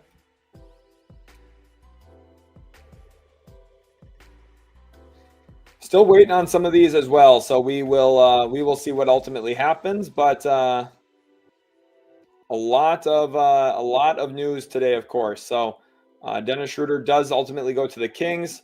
We're still waiting on Al Horford to see where he goes. Santi Aldama did land with the Grizzlies, so let's put a check mark there. We're going to check mark all of the ones I've gotten right. So we got that one, this one. We got the Rockets deal here. We've got the Nikhil deal. So we got those 4 right. We're still waiting on these ones. Let's do a red X. So do we have – there we go, red X. So let's get that emoji in here. So this is that way we're highlighting all of the ones I've gotten wrong. Ty Jerome did not go to the Clippers. And right now I'm assuming D'Lo signing. That one just takes up that spot. So that's not going to happen at this point. But so far we've gotten for sure 4 right and probably 3 wrong at the very bare minimum. So doing okay on the predictions. Not great. You know, I was worried about the Ty Jerome and Chris Paul ones. So, you know, I said that multiple times yesterday that I was very worried about those predictions I made. And then the news came out that, you know, Memphis was in on Ty Jerome. And I was like, oh, yep, my predictions are shot there. But appreciate you guys. Hopefully you guys are all enjoying the stream so far. Brady Thompson does not look like Malik Monk will be going to Detroit. It does not look like that'll happen. So Keith says, people don't know this, but Atlanta had Giannis hidden in the basement on draft day. Yep. There is a lot of reporting on that, actually, that Giannis was going to be a Hawk. Ultimately did not happen, though. Unfortunate for them. They should have found a way to move up and ensure that they got him if they loved him as much as they did. They risked it and did not get him. Yes, I do. I still play basketball. I haven't actually played here for about a month and a half or so. But during the year itself and like during the NBA season, I play a lot more. Like right now it's summer, so like with where I'm at, there's less competitive games going on and stuff. So I'm not like wasting my time, to be honest with you. But during like the year and stuff, there's some better games, and yeah, I do play. I mean, I'm pretty solid. I mean, I'm not like Division I basketball good. I'm not going to sit here and cap, but I'm a pretty good player. So, Zach, I'm talking about his willingness to return to Europe, like buyout, like super cheap. So, this is, again, I'm talking about a buyout. Okay. He's going to, like I said in the tweet, let me go back over to that here. This is what I'm talking about. Micic reportedly open to returning to Europe this offseason. They're going to shave the money. Pat Connaughton wasn't going to turn down money. Micic probably wants to go back home, and that's what the reporting is right now. So, WCOE, glad to have you back over in the Twitch chat today. Says it's 9 for me. Appreciate you big time, my man. Ben here says Schroeder got his bag. Yes, he did. Brian K says, what is the goal for the Kings? Their moves never make sense to me. Their goal is to be competitive enough to sell tickets, Brian. That's the sad reality with Sacramento. As long as they're putting fans in the seat and they've got some awesome fans, if you're a Kings fan watching, you guys should feel seen. The Kings fans are tremendous. That environment, Golden One Center, it's ridiculously good. The issue is they haven't had a lot to cheer about in the last 15 years, even longer, honestly. So it's it's a bummer. So Chris says, what about that Atlanta pick value now? Probably not pretty for San Antonio. The Hawks are a pretty good roster this year, I'd have to imagine. As long as they stay healthy, of course. No, I don't think Chris Paul will go to the Mavs now at this point. I was wrong on my prediction. So Parker says, hey, been a huge fan over the last few years. Love your prospect breakdowns and free agency content. Magic fan here. How do you like the Tyus signing? I think it's solid. We'll see what they do. They do need to shave some money, so I'm not really sure how they're going to get there. But it's going to be fascinating for sure. Elijah says, just popped in. What are the top 3 teams for Dame? If I had to guess, Golden State, Miami, and Miami, and Los Angeles.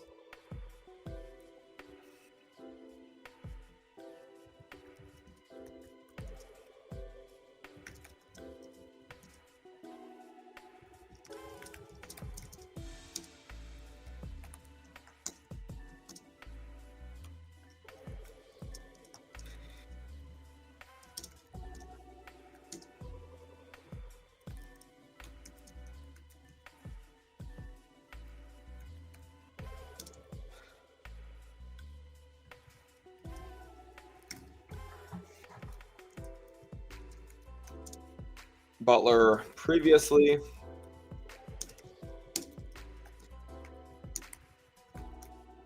Between Dame and Steph. I think, Damian Lillard to Golden State, I think makes a lot of sense. So appreciate you guys all so much. If you are watching on YouTube, be sure to subscribe. If you're watching over on Twitch, make sure to leave a follow. That way you can stay tuned for all of our future streams. 570 likes on the stream right now. Luke wants a recap. Let's give him a quick recap here now. On the day, the Bucks stay active. They keep Jericho Sims around. Schroeder ultimately does end up in Sacramento as we predicted. Pat Connaughton goes to the Hornets in a salary dump trade that Vasi Micic will ultimately probably be bought out of his contract, I would have to assume. Here, Gary Harris, 2-year deal with Milwaukee. So the Bucks I forgot to include that on my graphic. Whoops. That's whatever. It's Gary Harris. It's not a big deal. Kings trade Jonas Valanciunas to the Nuggets for Dario Saric to free up the room to ultimately bring in Dennis Schroeder. Damian Lillard is stretched and waived. Myles Turner fills into that salary void now as a free agent signing with the Milwaukee Bucks. Sham Charania reports that Gershon Yabusele is signing with the New York Knicks, 2-year, $12 million deal. And SGA inks his Supermax extension with the Oklahoma City Thunder. So all in all, a very busy day, a very active day up to this point. We are just about at 1 p.m. Eastern time. So We will see Chris Haynes here. Yep, this is the Schroeder news. He's a little bit behind Shams, a few minutes behind, but there is another look with Schroeder in his Kings jersey. I don't think Josh Minot should get the biannual exception. Josh Minot should be a minimum contract until he proves otherwise. Dorian Finney-Smith got a pretty good bag for himself. I definitely agree. I wouldn't say that's overpaid. I wouldn't necessarily agree. Like they used the exception to get him. Nick says, "Give me your trade predictions, Sheldon." Honestly, like I don't know. I don't think there's going to be any like huge trades now at this point. If there is one, it'll be LeBron. But I don't know. I think you get further into free agency, like the cap space starts getting used up for the teams that have it, like Brooklyn. They've used it in a few ways. They brought in Terrence Mann, ate into it a little bit with one of their exceptions. They brought in Michael Porter Jr. yesterday.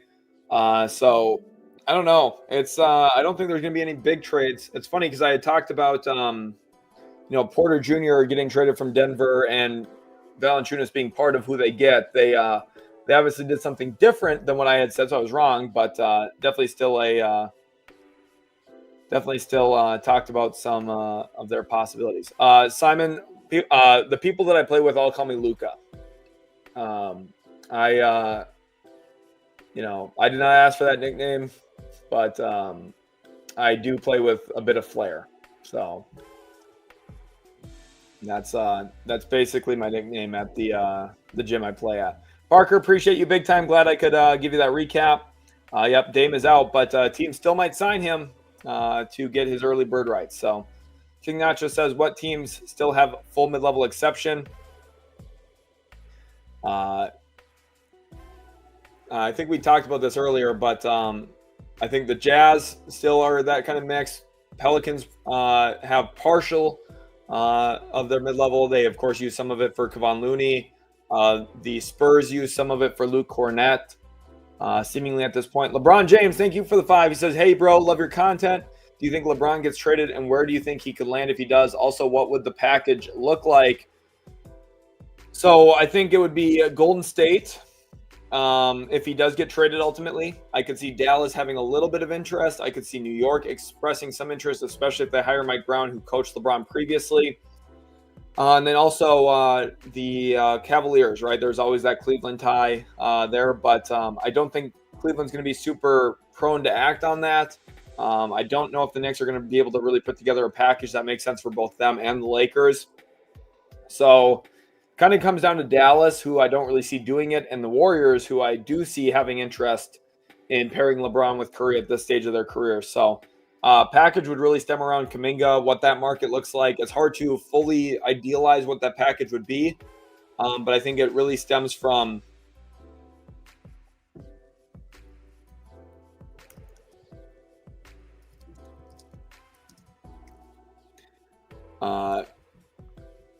I think that package stems from the beginning stages of a Kuminga sign and trade. So I don't think if LeBron gets traded, especially to Golden State, we're not going to see that happen without a Kuminga sign and trade in place as well, in my opinion. So that's the best way to go. Dill, Giannis will be staying in Milwaukee. Again, I think for guys like I try to say things. I don't.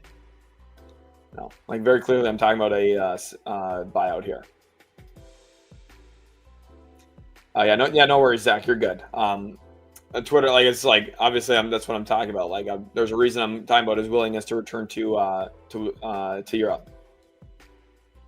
BR says, Sheldon, are you getting paid for this, or is it just for the love of the game? You've spent like 12 hours live streaming over the past 24. So I got skin in the game, and it's just because I love it. To be honest with you. When I first started YouTube, I made no money, obviously, for a long time. Now I make a little bit of money. The money from streaming is not like great. It's really like super chats. Super chats make me all the money. So like when you guys super chat, it's like the best way of supporting my time and work. Obviously, I still love doing it. I don't, do it with the intention of like, oh, well, hopefully people super chat me a lot of money. Like at the end of the day, if I don't get super chats, I still stream. I like streaming. I like talking about the NBA. I love basketball, and I like breaking down stuff and chatting with you guys. So I don't make a lot of money from streams, to be honest, but I enjoy it. And I do make a lot of money when you guys super chat. And there's been times where the super chats just come in a big wave and really support the channel. So, don't take this at all as me complaining in any way either. I'm very appreciative. Anyone who super chats even, 10 cents, for example, like that's insane. It's awesome to me. I feel honestly really privileged to have people willing to watch me and, ask great questions, have such a great chat. So I feel very, very lucky. Pat Connaughton's contract, Eric, is in the final year, and it's around $9 million. I don't have the exact dollar amount memorized. It's probably 9.3. Should I look it up? I think it's 9.3. Let's look up Pat Connaughton's contract.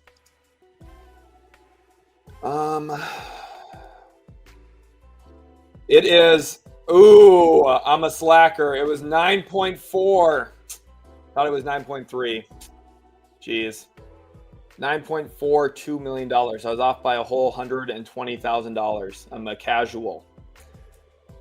DHO says, "Is Mike Dunleavy sleeping all day?" No, he's probably awake. He's got you see the teams with restricted free agents though are working a lot slower. Chicago, Brooklyn with Cam Thomas, Golden State, a lot of slower activity. Michael Orlando again from the top rope. Let's get some W's in the chat for Michael Orlando. I want to see those Michael Orlando W's flying in, guys. Huge W's from him. He says, "Pizza time. Appreciate your stream, Sheldon. How much of a super chat donation to get you a 2025-2026 Orlando Magic NBA championship tattoo?" If you're talking, okay. I will get an Orlando Magic tattoo if we get, how much money should I say here? I'm scared. We have 2,000 people watching live. I'm actually pretty scared. Okay, I'm going to put a way too high number. I'm actually scared, guys. I don't know how to answer this. Michael Orlando, thank you. I'm scared. I'm not doing anything under $100. I'm not doing anything close to $100. I'm thinking like thousands of dollars. I don't have any tattoos, so it would be my first ever tattoo. And getting an Orlando Magic championship tattoo. Imagine if they don't win. I'm seeing some funny comments fly in here on the down here on the side right here. You guys are hilarious. Man, what number should I set? I'm not doing something low. I don't have a single tattoo yet, so it would be terrible if my first tattoo was a Orlando Magic championship tattoo, and maybe in a year when they don't win the title. What do you guys think? What do you guys think? This is crazy. I'm gonna go check.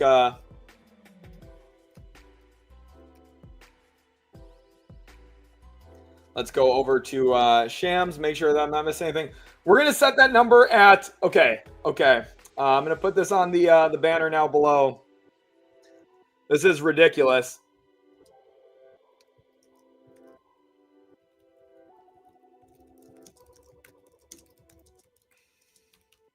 I'm gonna 2020. This is ridiculous. NBA championship tattoo. I did not think I'd be auctioning off my body like a. Well, I'm not gonna say that. I don't think I should say that. That's the number right there. We're doing $2,000. If we get to $2,000, I will get a tattoo. I have 0 tattoos. I never plan on getting a tattoo, but and thanks to Michael Orlando here, we now have a donation goal for that super chat number. So, if I have to get a tattoo on my body of an Orlando Magic championship that they might not win, is pretty insane. Yeah, 2,000 is not. 2,000 is not much. That's the thing, is I'm like actually scared. I should have set the. Should I change the number, guys? I'm scared. Can I change the number before super chats come in? I'm actually terrified. Appreciate everyone for tuning in here. 2,000 is great. 2,000. Oh, Grant. Okay, that's crazy. People are saying no, don't change it. Oh my gosh, I'm scared. I've got it down there on the ticker. Barkin was saying 5,000. Think about 2,000 is $1 from like everybody. If everyone sent $1 right now, I would be screwed. Like, that's actually insane. Oh my gosh, I'm actually terrified. I have 0 tattoos. Ben was saying to set it at 10,000. Brendan says the tattoo costs you at least $1,000 if you're going to do it. I'm scared, guys. I'm actually terrified. I'm actually terrified. Can I change the price? I am so scared, man. I am so scared. Tattoo for $25 would be good. Oh my gosh. Brendan said $1 million. That's what I should have done, right? I would have protected myself. Love seeing all those W's fly in. I'm scared, guys. Hello says I'm totally going to regret this. I am. Oh my gosh. You guys. Oh no. The finisher throws in $1. Someone get a counter started. We'll even count Michael's. We'll even count Michael's 25. So we're at 26 with the finisher. We got Scott throwing in a Go Magic, $2. Jesus. That's $28 now. Daniel throws in another 2. We're up to $30, guys, already. Oh my gosh, there's more coming in. Timothy. Oh my God. Timothy throws in a $2. This is insane. Oh my gosh, guys. What is going on? Michael Orlando throws in a 5, says it can just be the new ball logo and not a championship one. There we go. Michael Orlando throws in another 5. So what are we at now? We're at 26, 28, 30, 32, 37. Brady threw in a 20. It says tattoo on the way. Oh my gosh. Oh my gosh. What were we at? I think we're at 37. 57. Oh my gosh. Another 10 here from RTAC. Says get that tat. Holy cow. Shout out to Michael Orlando for the super chat. Shout out to Scott. Let's get some confetti in here too, guys. I'm going to start looking at the Orlando Magic logo and picturing where that goes on my body. Again, I have no tattoos, and now I'm sitting here looking at the image of the Orlando Magic. So, oh my God, Terry in the chat comes in with another $10, saying get that arm ready. Vibes with Ben says 2,000 is not enough. Still gonna pay for it. Oh my gosh, I'm scared. So we're at 26, 28, 30, 32, 37, 57, 67, 77. We're at $79 and it's been like 2 minutes. Oh my gosh. I am actually terrified. Holy cow, I'm scared. JP throws in a 5, says tattoo fund. Go Blazers. We're up to $82. Holy cow. We're up to 82. Let me send that into the chat here so I can keep track of that money. Mark, you guys are going to have to help me keep track of this. This is insane. I was not expecting this to be part of my day today. Let me add that to my my starred chats. All right, so we're at $82 of that $2,000 goal. Oh my gosh. Collin comes in with an ink him up $2 super chat. Oh my gosh, guys. We are up to now $84 on the super chat already. This is starting to get a little scary here. Makai, oh, yep. Jedi Trick says Orlando Magic tat, another $2 comes in. Eric, big time Hornets fan, says Utility Sports logo tramp stamp on the lower back. Eric, thank you for the 2 as well. Guys, I'm starting to get a little scared. That's about the fastest I've seen super chats fly in. What is going on? Riley with the $50 super chat says, we want the tattoo on your neck. Just kidding, LOL. Any thoughts on the Hornets trading Bridges for a center? Guys, I'm starting to panic. Did I set it way too low? I think I set it way too low. That's 80, what? 80s, 88, 138. Jesus. That's 138 right now. Oh my gosh. Well, first of all, thank you to everybody. I'm going to throw in some love here with some confetti. Appreciate you guys, Riley. Appreciate you big time.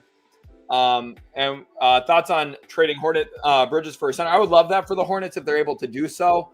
I'm not sure if the Myles Bridges market's really that strong, but definitely would love to see. Oh, okay. Okay. You guys send me what number we're at right now. The finisher, thank you for the 2, says for the cause, easy money. Appreciate you, the finisher. I'm getting scared, guys. Kane says, with the $9.99 says Shaq Celtics tat on the way. Guys, I am actually so scared right now. Oh, geez. I am terrified. Oh my gosh. You guys, what is going on? Maybe Love Hate says, does Lakers keeping a large part of the mid-level exception help facilitate a larger trade, or does it not matter in that regard? I do think the Lakers, they could use it. It doesn't help with a larger trade, although you could break up parts of it into multiple trades. Like it's useful you can use it as part of the trade exception, like as part of a trade exception. So it's a a possible avenue for them. It's a great question. Maybe Love Hate. Not necessarily sure it's going to be a huge impact. Anything with LeBron, for example. And then huge thank you here to Mansley. Says tattoo soon. Go Spurs go. He comes in with another $50 super chat. We've had two $50 super chats. Guys, I'm starting to get so scared here. Oh my gosh, the super chats have been raining in. So let's do a full count here from Michael Orlando. So we got 25, 27, or 25, 26, 28, 30, 32, 37, 57, 67, 77, 79, 84. Yep, I missed the two. 84, 86, 88, 90, 140, 142, 152, 157, 207 is what we're at right now. At the time I'm putting this in, 207. Jesus, guys. That is starting to scare me here. We are at $207, and it's been like 8 minutes. Okay. I will stay live for at minimum of another hour at least too, because I don't want to cut the stream short and not give you guys that opportunity to give me a permanent tattoo on my body. I have no tattoos. Tyler here, thank you for the $5. Appreciate you big time, my man. Absolutely crazy. He says, let's go. So we're up to $212 now. $212 in like 10 minutes. You guys are insane. Angelo, glad to have you over in the Twitch stream. Doug says, better check with the woman. I mean, guys, I'm scared. I don't think she's going to be a huge fan of this idea. Oh, gosh. Appreciate you guys. The goal is on the bottom right there. $2,000 super chat. This was set by Michael Orlando. He told me to set a super chat donation goal for today to get that Orlando Magic NBA championship tattoo. My goodness. We got more super chats coming in. Steven says, are you going to Summer League? Not this year. I'm actually going on a different vacation myself with the end of free agency and the draft. I've thought about going. I've been to Summer League before. Really enjoyed it. I do want to go back again in the near future, but I will not be going this year. I'm actually going to do a little bit of a family trip, family vacation to enjoy, spending some time with family because I do not live in the same state as them anymore. So we are, going on like kind of a family trip, Steven. So thanks for asking. American Asset with the 5. He says tattoo time. You guys are coming in big time with the super chats, which is crazy. Oh my goodness. Absolutely crazy. Love seeing all the comments flying. I am reading them on the side here too, as on the screen as they come in. So like Ben's here saying goated. Jay Peach says, nah, just put the tattoo above your knee. You'll be fine. You'll be fine. We'll see. I mean, if we get to like $5,000, you guys get to choose wherever it goes to. I don't even care as long as it's not on my face. Muhammad says Brooklyn Nets tattoo. Where is Giannis landing? Giannis will be staying in Milwaukee. Elizabeth says but that's my team, not a random other team. See, that's the thing is I'm not even a Magic fan. That's insane. Oh my, that's crazy, Brandon. Carter says play the song. Yeah, that's what we'll have to get the play the song written on there too. Slick Sophistication says, did Cleveland Cavaliers do anything? Nothing big yet from them. We'll see what materializes. Steve says, bro, lost a subscriber just talking nonsense. Sorry, Steve, for having too much fun today. Sorry about that. Hopefully you can enjoy some fun in the future. Terry says, I think 200 people left to do a super chat. We'll see. Oh my gosh. Thank you to everyone again for all of your support today. Kings overpaid Dennis Schroeder. Yeah, $15 million a year is a little more than I thought he was probably going to get, but he's a good player. So, I kind of thought he'd be around the $12 million mark, but as the cap grows up, it's not the most surprising thing for sure. Welcome everyone to the stream. Appreciate you guys all being in here. We will be watching for super chats as they come in, but hopefully you guys are enjoying the stream in general. We've had a great time today. It's been a lot of fun. We're up to 630 likes. We are 109 likes away from beating yesterday's like count. So I definitely think we can do that. We've done it in a significantly smaller size here. So you guys have been absolutely awesome. Louis here says Schroeder is great, almost underrated at this point. I think he is a very valuable player for sure. Very solid player. I think he's going to have a good year with Sacramento. Yutsov says, what on earth is Dunleavy doing? Just make a move, man. I'm so sick of all of these other teams getting good pieces. I feel that. Like, free agency, it's hard when you're sitting there waiting for your team to make a big signing and, improve your roster in a big way. So, so far here are my free agency predictions, what has actually happened and what hasn't. I think we're doing pretty good so far. So, we've gotten 4 correct. We have 3 misses up to this point. Myles Turner staying in Indiana was one that I felt really confident on, but just didn't happen. More appreciate you. Glad you're enjoying the stream here. Grant wants to know if the Wizards will find a backup center. I definitely think that's a real possibility. Chicken here says, Sheldon, Brandon Boston to Golden State. BJ Boston's solid. I think he'll probably stay in New Orleans, but we'll see. Sevilla here says Ayton to the Warriors as a possibility. The Warriors obviously are looking for some bigs. They lost Kevon Looney.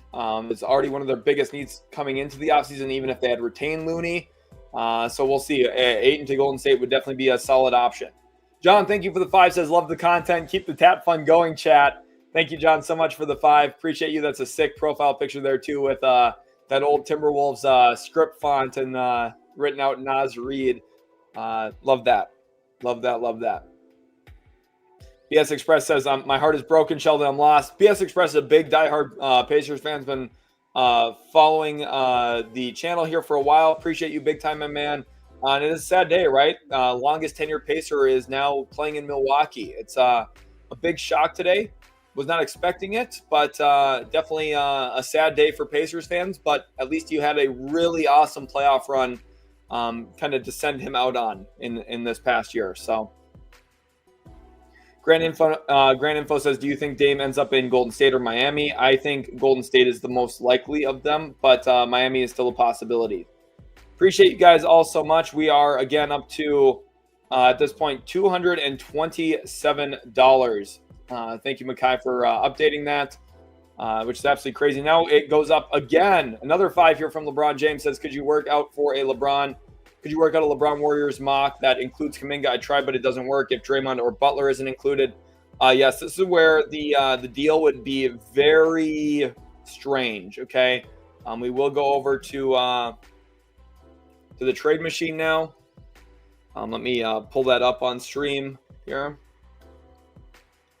Fanspo trade machine.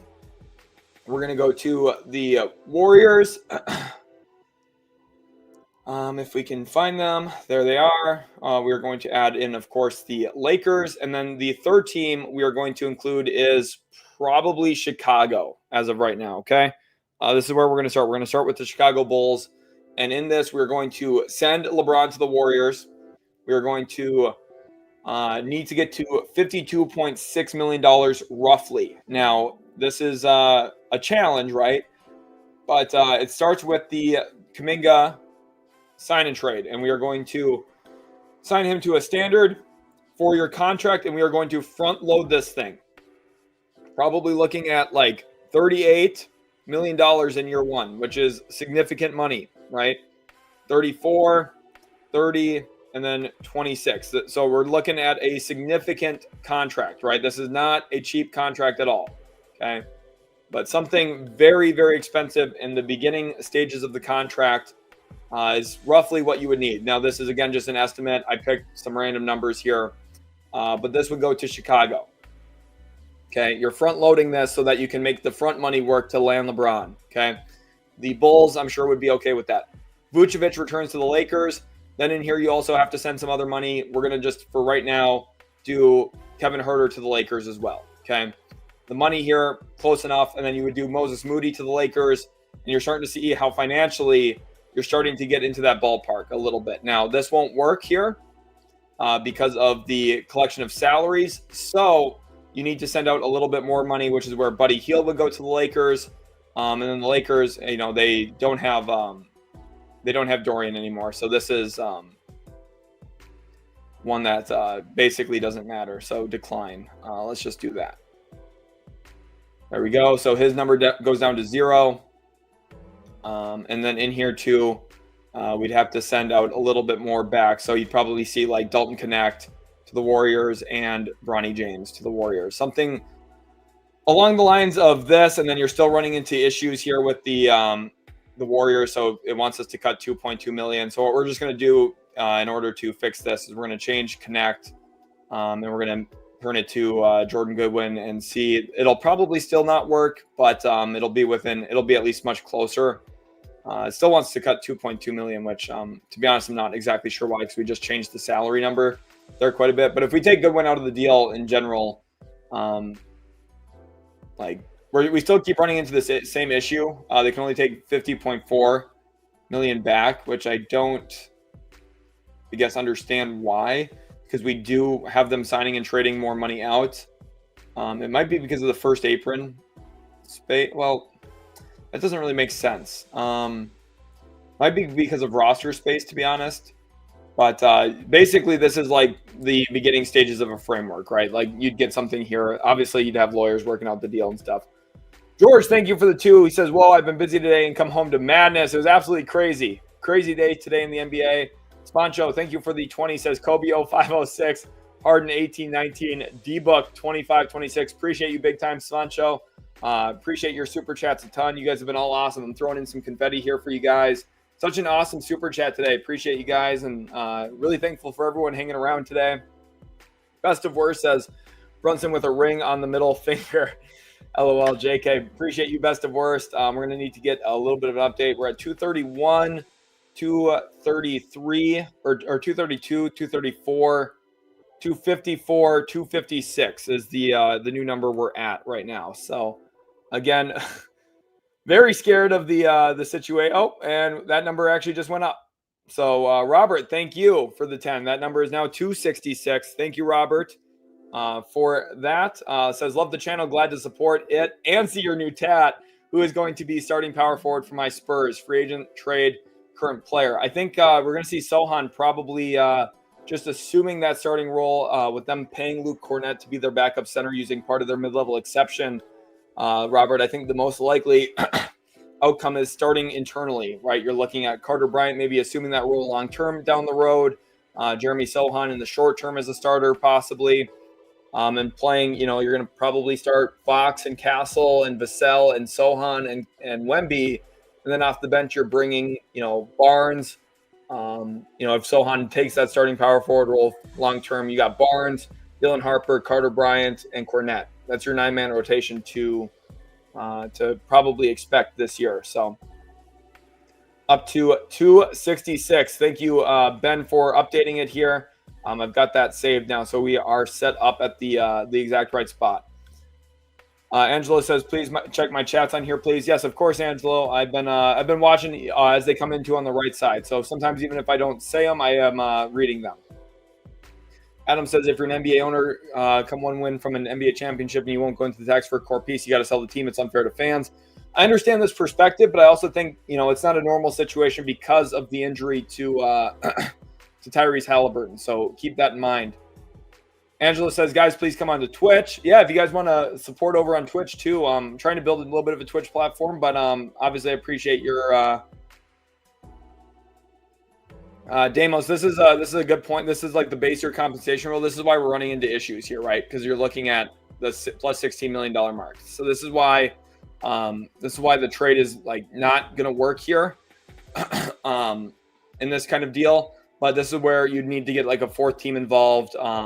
There would have to be other assets, other moves involved in a deal, right? So like this is where the complications come in. That's why like maybe you'd have to see Draymond involved, and that's complicated. But appreciate you big time, Angelo. Tears of Disgust says, yes, 2K for Magic logo is fair. Championship logo needs to be 10K. Yeah, honestly, it's scary. Manuel says, what can the Celtics do without trading Brown or White? They're looking to roll it down a year. They're looking to just stay cheap this year so that they can be pretty good next year. Angela says that I have 34 followers on Twitch. Give him 1K followers. Should we pull up my my Twitch? Let me pull it up here. I'm going to put the link into the description here for you guys. Let's see if I can find it.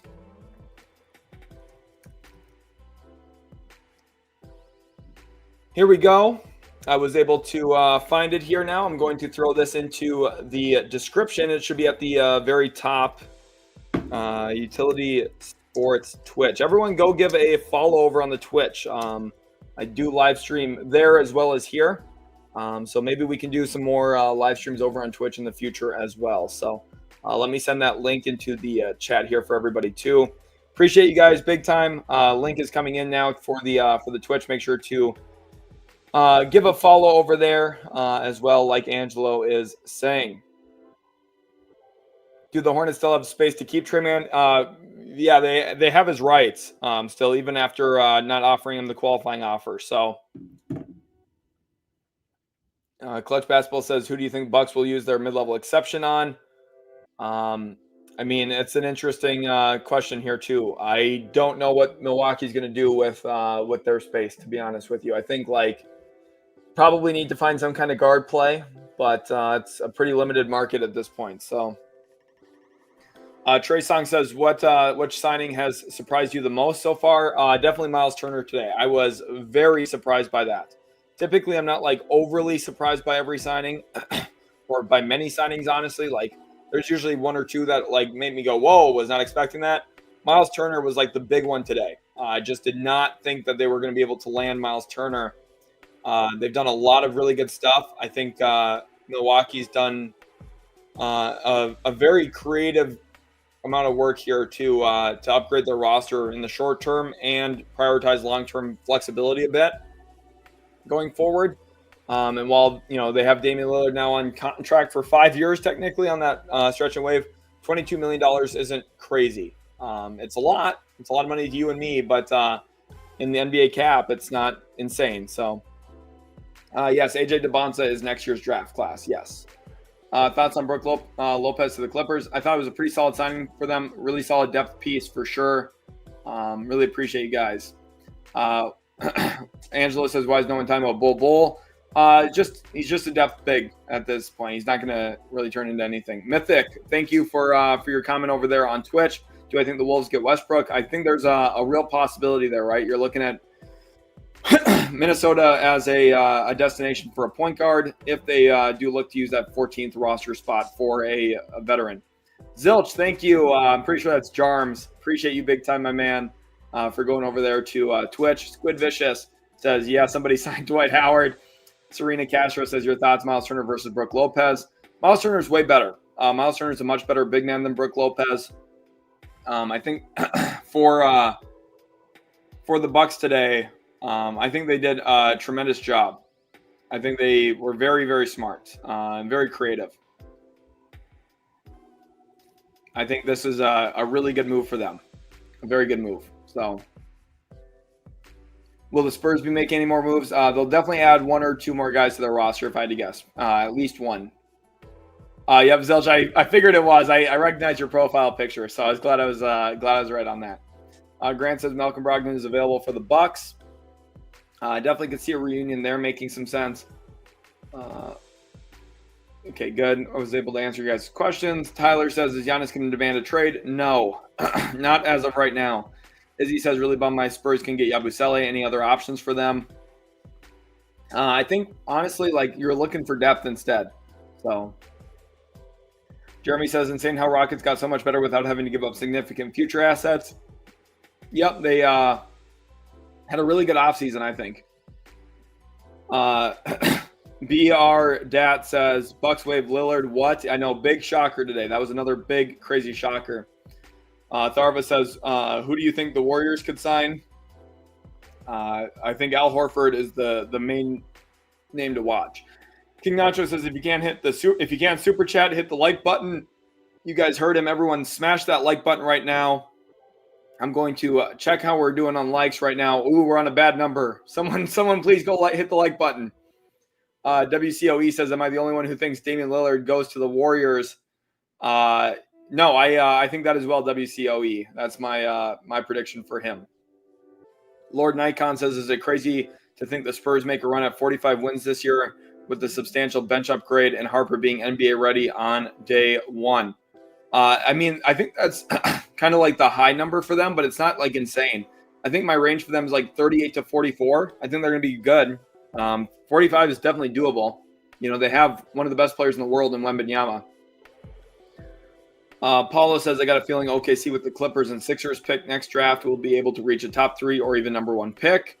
The Sixers pick is top 4 protected, Paulo, just so you're aware. And then the Clippers pick, I think the Clippers will be a playoff team or at least a high caliber play-in team again. So Handsome here says, do you think Celtics will trade White or Brown? No, I do not. I have maintained that position. I don't see either of them getting traded. Colin says, are the Spurs overpaying Cornette? A little bit, in my opinion, but not like brutally to the point where it's a terrible contract. Just a little. Navi says, I got picks 3 and 7 in my Dynasty League. Who should I select? Is it like rookie draft? I really like if Flagg and Harper go 1 and 2. I would say to look at Derek Queen at number 3 and Kaman Maluach at number 7 if he's available, or vice versa, depending on what your draft board looks like and depending on what who's projected to go where. Cold Blood Dad, welcome to the stream. He says, what's your one move to make the Mavs a legit contender, locked top 4? Well, it would have been to sign Chris Paul. I thought Chris Paul would have helped them big time. They chose to go with D'Angelo Russell, which it's not the end of the world. I would have preferred CP3, but I understand why they went with D'Lo, a little bit younger. Shoots the ball. Solid player. Tomas says, who should sign Chris Boucher?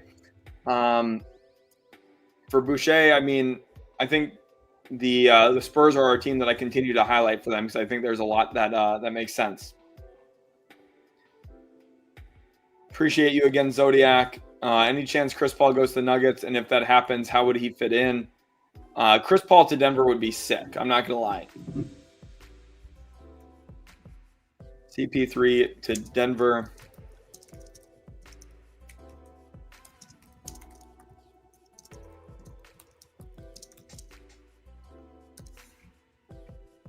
I would love that for Denver. Jim Prescott here says, any chance the Suns deal Richards to the Lakers since LA still needs a center? Can they take the cap and send picks back to the Suns? They could eat it into their mid-level technically as like using it as a trade exception, Jim. So yes, I'm not sure what you would get draft compensation wise though. Honestly, it might be very little, if any, draft picks.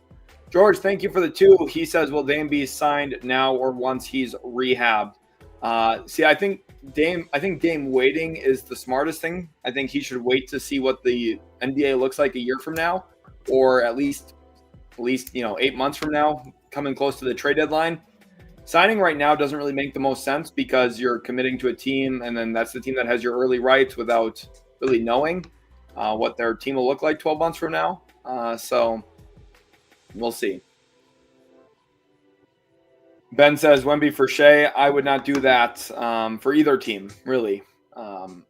OKC's in championship win now mode, and San Antonio, Wemby's the face of the league in the next couple of years. So Angelo says, any predictions on what team Bull will end up and what contract he'll get? Hopefully he'll get a high-paying contract. I think he'll play on the minimum, to be honest with you, Angelo. And I think like a team like San Antonio, a team like Philadelphia, those are kind of the teams I think make sense. Robert, welcome back to the stream today. He says, just tuned in. Would you please recap today's activities? Of course, I got you, Robert. Thanks for tuning back in today. Jericho Sims signed a 2-year deal to stay with the Milwaukee Bucks. Dennis Schroeder signed with the Sacramento Kings officially, a 3-year, $45 million deal. Pat Connaughton and 2 second-round picks to Charlotte for Vasi Micic, who I am certain will get bought out for very cheap and will return back to Europe. This is a cost-saving deal here for Milwaukee, one that they only make if they're very confident Micic is going to cost them like $0, basically. Gary Harris to Milwaukee, 2-year deal here, probably around the minimum. Jonas Valanciunas was traded to be the backup center behind Nikola Jokic there in Denver. Dario Saric is the piece going back to Sacramento. That freed up the ability for the Kings to go get Schroeder. And then the big shocker today. Bucks stretch and waive Damian Lillard. And they sign Myles Turner. Guerschon Yabusele, 2 years, $12 million contract with the Knicks. That's a big deal. And then the very start of the day, this is the first deal of the day, Robert. Shai Gilgeous-Alexander and the Oklahoma City Thunder reached a 4-year, $285 million Supermax extension. So significant money for the reigning league MVP and finals MVP. Appreciate you guys all big time. We'll see where Damian Lillard ultimately lands. I think in Golden State is a real possibility here. That would be my prediction for him. If I had to bet, but of course I'm not a betting man, so we will see. Swiftsy here says, what do you think the Jazz do? Do they trade Lowry or John Collins? Collins is the more likely one to get moved, I think. Serena says, do you see the Clippers trading Norm for who? I don't think Norm will get traded. If Norm was to get traded, it would probably be to Charlotte in a trade for LaMelo, but I don't think LaMelo will get moved ultimately with how the offseason has moved so far. Not your average 10K says Jazz should keep Lowry. I think they will. Clutch Basketball says any potential Kuzma trades you believe will happen. It's hard with Kuzma. I just don't think there's that big of a market for him. It's kind of a negative contract. So Stone here says Detroit has 3 open roster spots left. What free agents do you think they should bring in to fill those spots? Duncan Robinson is one I continue to highlight for Detroit. And then you're looking for depth from there. Robert, glad I was able to recap for you. Appreciate all of you guys for being in here. Alfredo says, can Lakers sign and trade Finney-Smith for Cam Whitmore? There would be a possibility of that, but I don't think the Rockets are going to need that to happen. So ultimately, I don't see that sign and trade occurring. Warzone says Pistons back in the dumpster family. I think Detroit's fine. I think, obviously it's not been a great offseason for them so far. I didn't love the Karis LeVert signing. I think it's okay, not great. But I still think Detroit's a team that is decently well positioned to be good, and it's because they have a very good player in Cade Cunningham at the top of their organization. Kirk says Chris Haynes is a Dame guy. Yes, he is. Yes, he is. Swiftsy says, what could you see being traded for John Collins? Salary and a second-round pick or 2, something like that. Salary and a second-round pick. Bumpty, welcome to the stream over on Twitch. Appreciate you big time.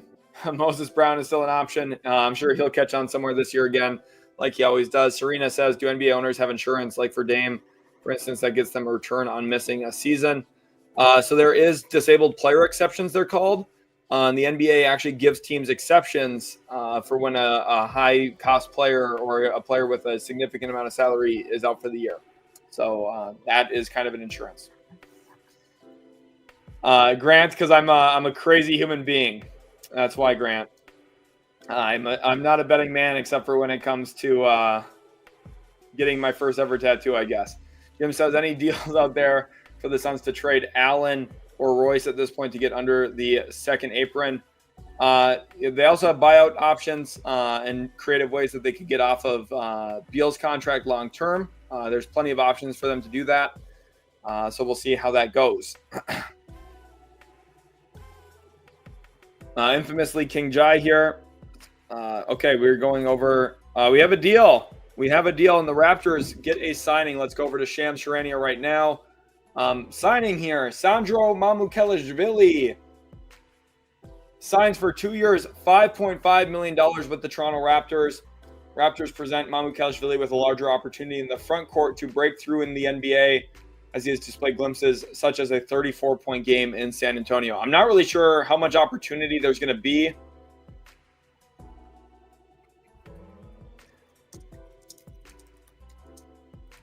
Opportunity there really is here behind Scotty Barnes, Jakob Poeltl, and Colin Murray-Boyles.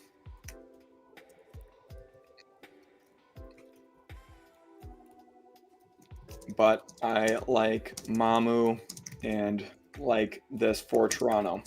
I don't really think there's much of a chance, like much opportunity here for him, to be completely honest with you. But I do think it is a solid signing. LeBron, thank you for another 5 here. Says, appreciate the LeBron mock. What's your ultimate prediction on where Lillard and LeBron land? What other big moves do you think will happen? My ultimate prediction on Lillard is Golden State.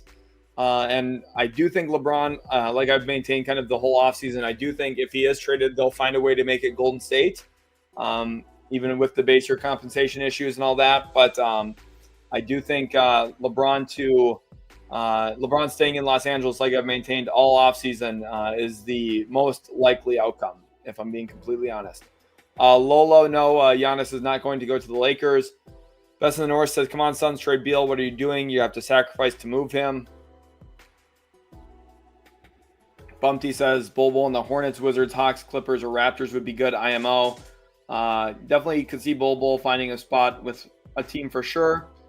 Don't put fake breaking news in the chat. There's no Giannis trade today. Giannis is going to be staying in Milwaukee. He recruited Myles Turner there.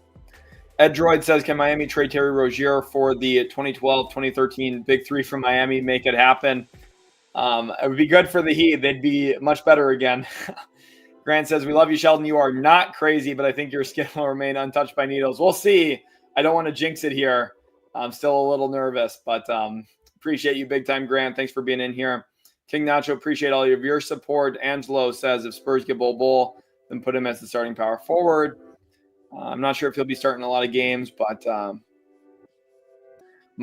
Kelishvili, a lot of Spurs fans in here. Sad. Protocol says he's got a Sandro autograph. That's awesome. Happy for Mamu Kelishvili. It's a solid contract. Meanwhile, the Pistons sleep, says Robert. Oh, man. Thank you to Texas Sports. Of course, Discord moderator. He's an absolute real one. Appreciate him big time for all of his support. My voice is kind of dying here a little bit, guys. I will stay live for, I think I owe you guys like another 20 minutes from what I promised earlier. So I will stay live for those 20 minutes for sure, as promised. I don't want to go back on my word, so I will carry that out. But I will probably take a quick break to eat and rest my voice a little bit. But if something big happens, we will go live again. Scoob here says, must mean Boucher is out the door with that signing of Sandro. We'll see what happens there. Boucher definitely probably not returning. Tom says, so happy for my Raptors. We need a backup center with no other center on the roster. Definitely a solid big man to add into the room for sure. I really like Mamu Kelishvili. I'm interested to see how much Colin Murray Boyles plays small ball 5 for you guys this year too.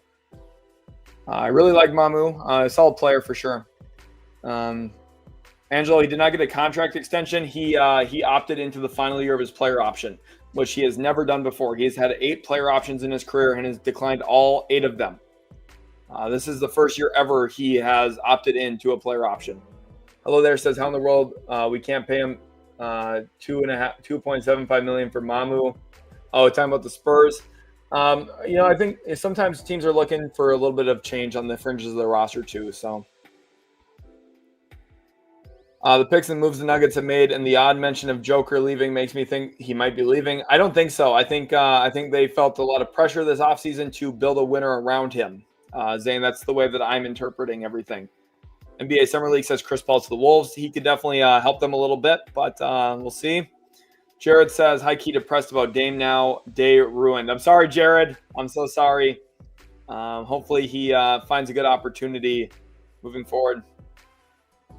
Tyrone says Sandro is basically another Aaron Baines signing. I mean, it's cheap, though. He's signing for the minimum. So Protocol says, LOL, believe it when I see it. You said you were done like 5 times last night. I mean, that's the thing, too, right? Like, as soon as I'm starting to get done, like, that's when the news is going to break. So we'll see. Yeah, I'll probably I'm staying live until at least 2 p.m. Eastern here, though, for sure. So I'm going to hold true to my word, what I told you guys earlier about staying live for at least that hour. So we are working on it. Appreciate you guys all a ton. You guys have been absolutely awesome. Thank you all for all of the support today. Book of Festies here says, just subbed. Hi from Alabama. Welcome to the stream. Here we have a comment saying, first time watching your stream, sending love from Taiwan. So awesome to me that we have got people watching from Taiwan, Alabama, Philippines, all over the world, right? A lot of Europeans watching. Shout out to you guys. Appreciate you all so much for your support. DeMike here says, Sheldon, what do you think the chances of the Warriors signing a center goes, considering the current state of the free agent market? Very high. The Warriors will end up with some center this free agency. I think Al Horford is a very good choice for them as a possible option. Izzy says, appreciate the staying live with all the breaking news. One of the best channels on YouTube right here. Appreciate you big time, Izzy. Glad you guys enjoy. Gustav says he's watching from Germany. Again, so awesome. I grew up, my favorite player is Dirk Nowitzki of all time. So, Gustav, I feel like you and I probably have that in common. Really, really do appreciate you big time for being in here. We were at 266, and then 2 more super chats have come in. So we're at 268 plus 5. So 273 is what we're at now, Carter. Delmar here says Wizards are strangely silent with no big, Smart, Olynyk, Middleton, Bryson, and a ton of second-round picks. I mean, the biggest thing is for them, Delmar, they're looking at next year as a good opportunity to rack up assets and pick up extra draft picks for, renting out cap space. Alexander here says, watching from Iceland. So awesome, Alexander. Glad to have you in here. Appreciate you guys big time. JK throwing in some emojis there. Brandon says, fun fact also, Cade Cunningham's favorite player, Dirk. Yep, he's a Texas native, right? So clearly a big Mavericks fan growing up. Cade was. Blinder O says 76ers just signed some dude named Hunter Salas. You know him? Let's pull up Hunter Salas. I do know Hunter Salas. I didn't see that he signed. Awesome. So Hunter Salas went to Wake Forest, actually started his college career at Gonzaga. At one point, like 4 years ago, I thought he was going to be a first-round pick eventually. Just didn't pan out that way. I was a little surprised he went undrafted, though. Solid player. Made the top 60 on my final big board. Really like this move for Philadelphia here on their roster. Gustav says, let's go. Dirk's our GOAT. Yes, he is. Oscar P says, Sheldon the GOAT. Salute, man. Appreciate you big time, Oscar. Farina says, would Clips trade Zubats with the Lopez signing? No. They want 48 minutes of center play. Zubats is an elite center. They're not trading him. Lopez is a solid center. So they're looking to have 2 good centers on their roster, or 2 solid ones at the very bare minimum. Win here says, do you think Luka has any pause about signing the extension with the Lakers doing nothing? Honestly, I couldn't tell you. The whole Luka situation is so weird now because he probably wasn't imagining spending a majority of his career in Los Angeles. He now finds himself in that spot. If I was Luka, I would consider 2026 free agency a little bit. But, the reality here is he's probably going to sign an extension with the Lakers. That's what I would bet happens. Scoop says, I think his cousin is James Harden. Yeah, Hunter Salas is related to James Harden, yes. Which is actually crazy that Daryl Morey's signing him to a two-way. It's a two-way contract, by the way. So Hansel Emmanuel, he's playing college basketball, I know.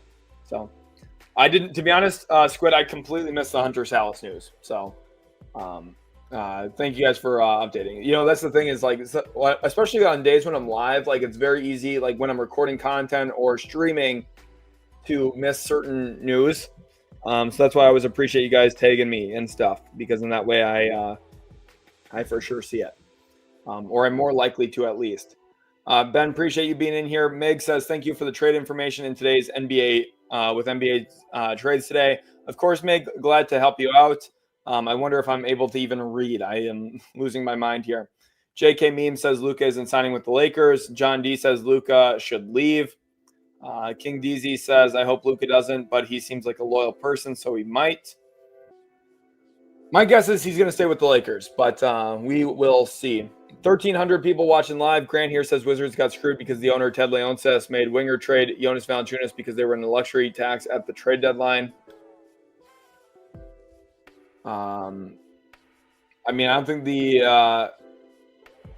don't think the Valanciunas trade was that bad, to be honest. I thought you guys did pretty good on that. Bean Lewis here says Dame to Miami would be Good. Any thoughts? I think it'd be solid. Right. Like I could see Miami doing that. I could see Miami also just looking, or I could see Dame also looking at Golden State as the place he'd want to be, kind of closer to where he grew up, that kind of stuff. So, Raising Three Boys says Celtics should sign Damian Lillard ASAP. I don't think that it just doesn't scream like a Brad Stevens move. It kind of reminds me of Kemba Walker late in his career and how ultimately at some point. He salary dumped and traded a first-round pick to get off of Kemba Walker.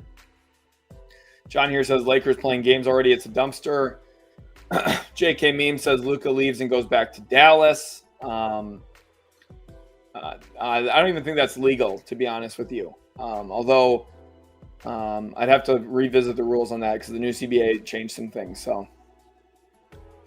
Squid here says Shams posted it 4 days ago. 76ers posted it today. Awesome signing. Salas is underrated. 76ers are awesome for getting Salas. Really, really solid two-way player there on that contract, I think. Herb Jones, trade possible to the Spurs. OP wants to know. I would say probably not. Probably not. JK, Chris Paul signed anywhere yet? Not yet. Not yet up to this point. I appreciate you guys all so much for watching. A huge thank you to everybody here in the chat today. It's been a super fun day. Again, I'm going to stay live for just a little bit longer, and we're just going to hang out a little bit more and talk through some of these trades, talk through some of the options, and talk through some of the signings. If we get more news, we will of course put it up on the screen for you guys. This is a funny one here from Daniel. Chicago just does Bulls.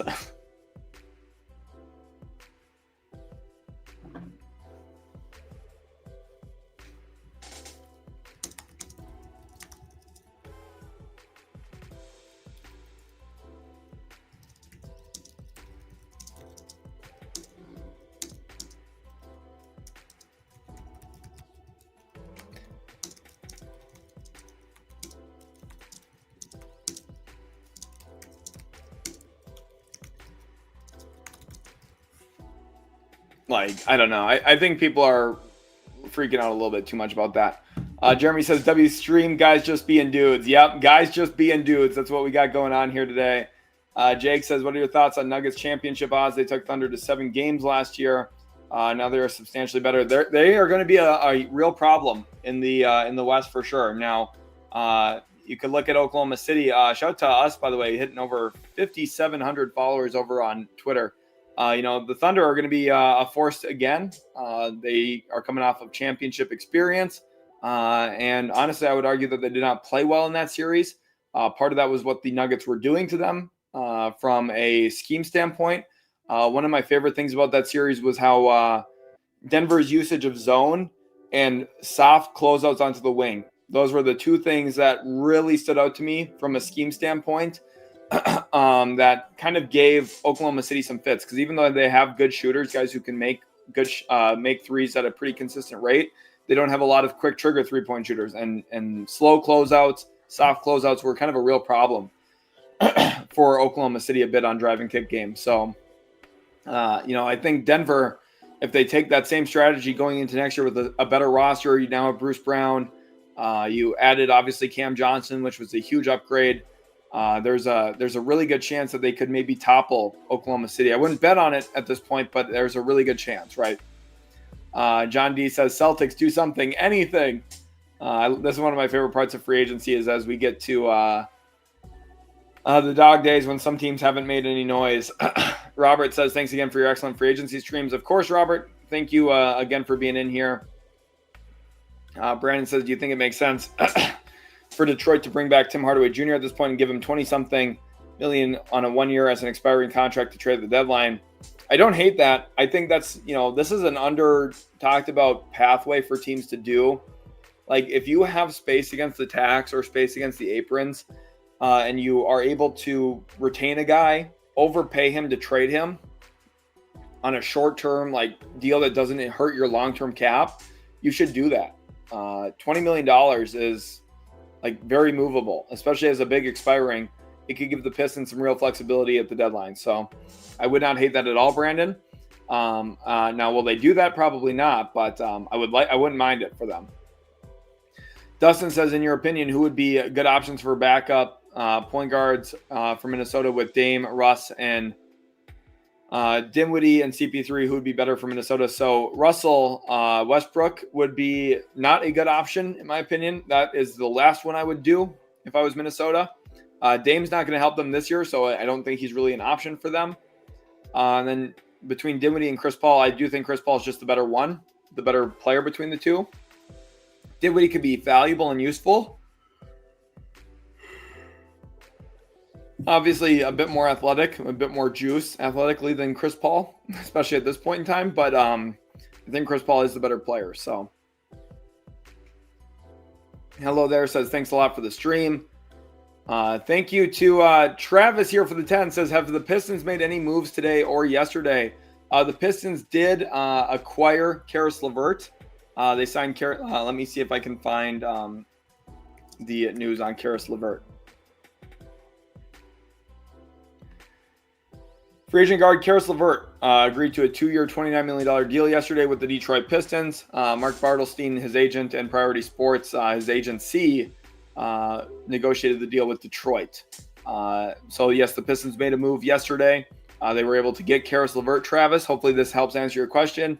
And I still think they are the team to watch in a potential Duncan Robinson signing, with Duncan coming back to the state of Michigan and playing with the Detroit Pistons. Dame and Anthony Edwards would be fire. They would. Again, you have to kind of temper your expectations a little bit for Dame now at this point of his career, I think. If the Pistons don't sign Beasley other than Duncan Robinson, what three-point shooter is on the market? Since LeVert is more of a slasher than a three-point shooter, GM Trajan Langdon seeks a shooter. So for shooters out on the market yet at this point, I am going to just pull up the NBA free agency tab quick just to make sure that I don't miss anybody. Let's pull up the tracker here. So these some of the available guys here that can still shoot the ball. Amani Bates, it's like a G League signing, two-way player maybe. Otherwise, you're looking at Brandon Boston in a really small role, Landry Shamet on a minimum. Those are some of your better options, right? Eric Gordon on a minimum, but I don't love that. Seth Curry on a minimum. Don't really feel that move. Retaining Tim Hardaway Jr., we just talked about. That's a decent option there on the numbers for them. So outside of Duncan Robinson, those are the guys, which is why you're probably realizing, like, hey, Duncan Robinson makes a lot of sense for this team. I wouldn't be surprised if he betted on himself and just accepted the qualifying offer to go into unrestricted free agency next summer. I don't see him taking below his value. He believes that he can play in this league. Wow.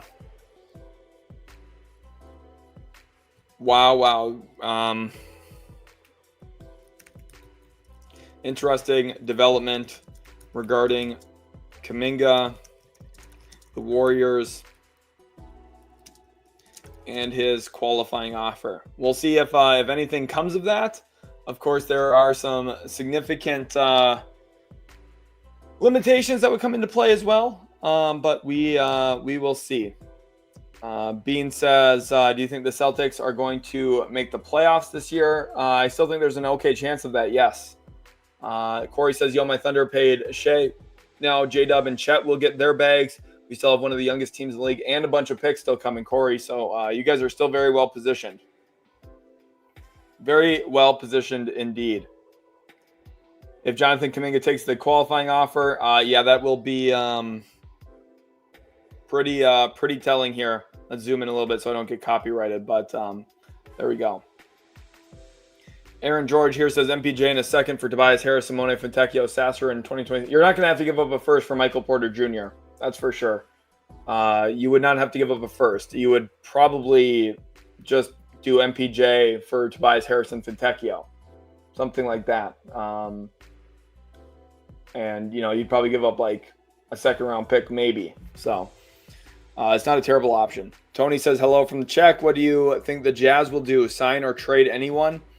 First of all, Tony, thank you for hopping in here. It's awesome to have you watching from the Czech Republic.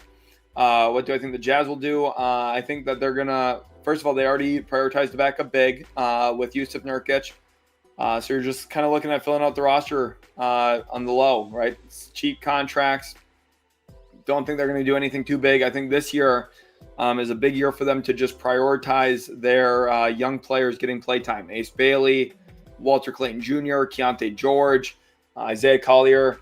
Of course, they're going to still run out Walker Kessler as the starting big. So that's what I think is going to happen, honestly. Just value their young guys. Handsome Be Wonderful says Hauser for beef stew. I don't think the Pistons should do that. Mumbo here says MPJ is in the shadow realm. Yes, right now Brooklyn.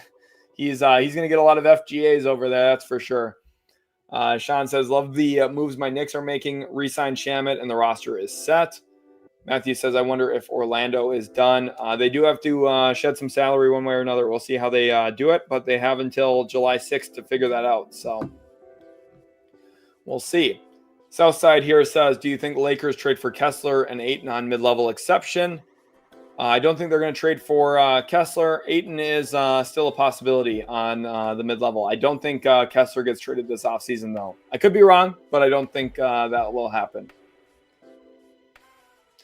Oh, yeah, that's a good point. So I think the Jazz could trade John Collins, if anything. That would be a possible Lakers target. Let's go over to Fanspo quick and take a look at the trade machine just to kind of build out an idea of what could happen here.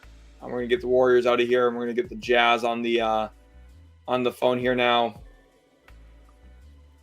So we're going to do, in this deal, we're sending John Collins to the Lakers, and we'll do something like Gabe Vincent, Maxi Kleber, and from here, we still have tax space too, and a good number of players on the roster. I think, we got LaRavia already in. I think we'll send Shake Milton in this trade too. And then we're going to send this 2032 second round pick. Yeah, something like this.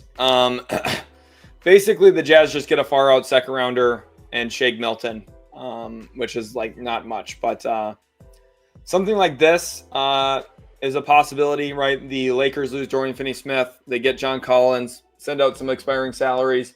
The reason the Jazz do this is it gives them more flexibility than just the Collins contract to trade, because now they have some mid-sized contracts that they could package together themselves at the deadline.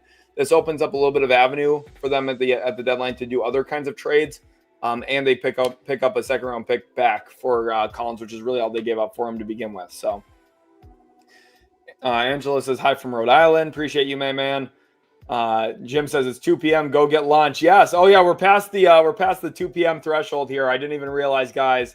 Southside says, thanks, bro. I appreciate your response. You're the GOAT for responding to chat. Hashtag sub. Appreciate you big time, Southside. Thank you to everyone watching. Appreciate you guys all so much. Ballboy says, come on, Dunleavy. Gremlin says he scored like 32 points in 19 minutes with Flava Flav sitting courtside. The best scoring performance in the game in under 20 minutes total ever. Appreciate you, Gremlin, for being in here. Obviously, diehard Spurs fan.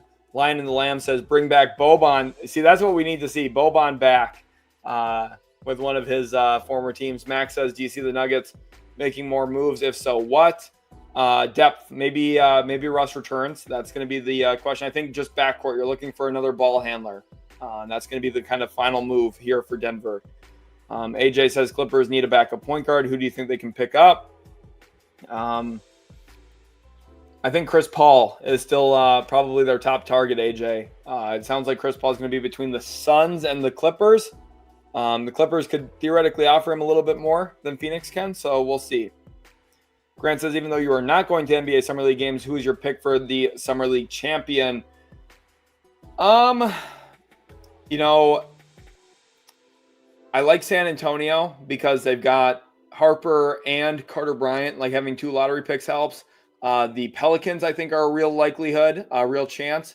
I think Minnesota's team is actually going to be pretty good too, because I think they have Dillingham playing on a few of their other young guys. So Minnesota, San Antonio, the Pelicans, those are three of the teams I would watch for. Phoenix too. Yeah, Phoenix is another team to definitely watch for. They got a lot of young talent. Brea should be playing. Malawa should be playing. Fleming. So they've kind of got a functional team, right? Like they got three young guys there who can kind of fit off of each other a little bit. So Base Maryland says Wizards will win. They'll definitely have a good team too. So Wizards got some young talent that'll be there for sure. So, this is like this is what I'm saying here about the Wolves. Like this is they've got size. Like they got Behringer and Rocco. So they've got two bigs who can really block shots on a permanent basis. They got Leonard Miller, who's an awesome, productive player.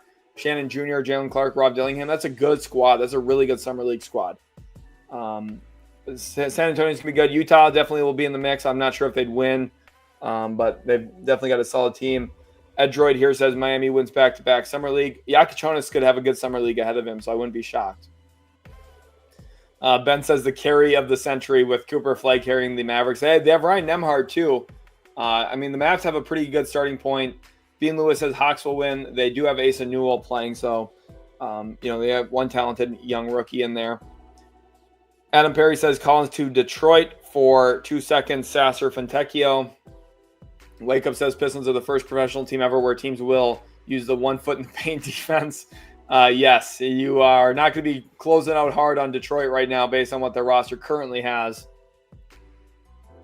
X of Mail says, do you think the Kings will get Russ? No, I think the Nuggets will probably keep him or he'll go to New York, but we'll see. The Knicks did get a couple of guys already. Ball Boy here says the Warriors should call the Heat about possibly trading Kuminga. And Mumbo says if Wolves don't make any noise this season, does Edwards ask out? No, I don't think so. I'm going to conclude the stream here about 10 minutes past 2 o'clock. I wanted to stay live for a little bit longer for you guys. Appreciate you all big time, though. Thanks all so much. Throw your W's in the chat. Hopefully you all enjoyed the stream. Thanks again, everybody. And we'll catch you in the very next Utility Sports live stream.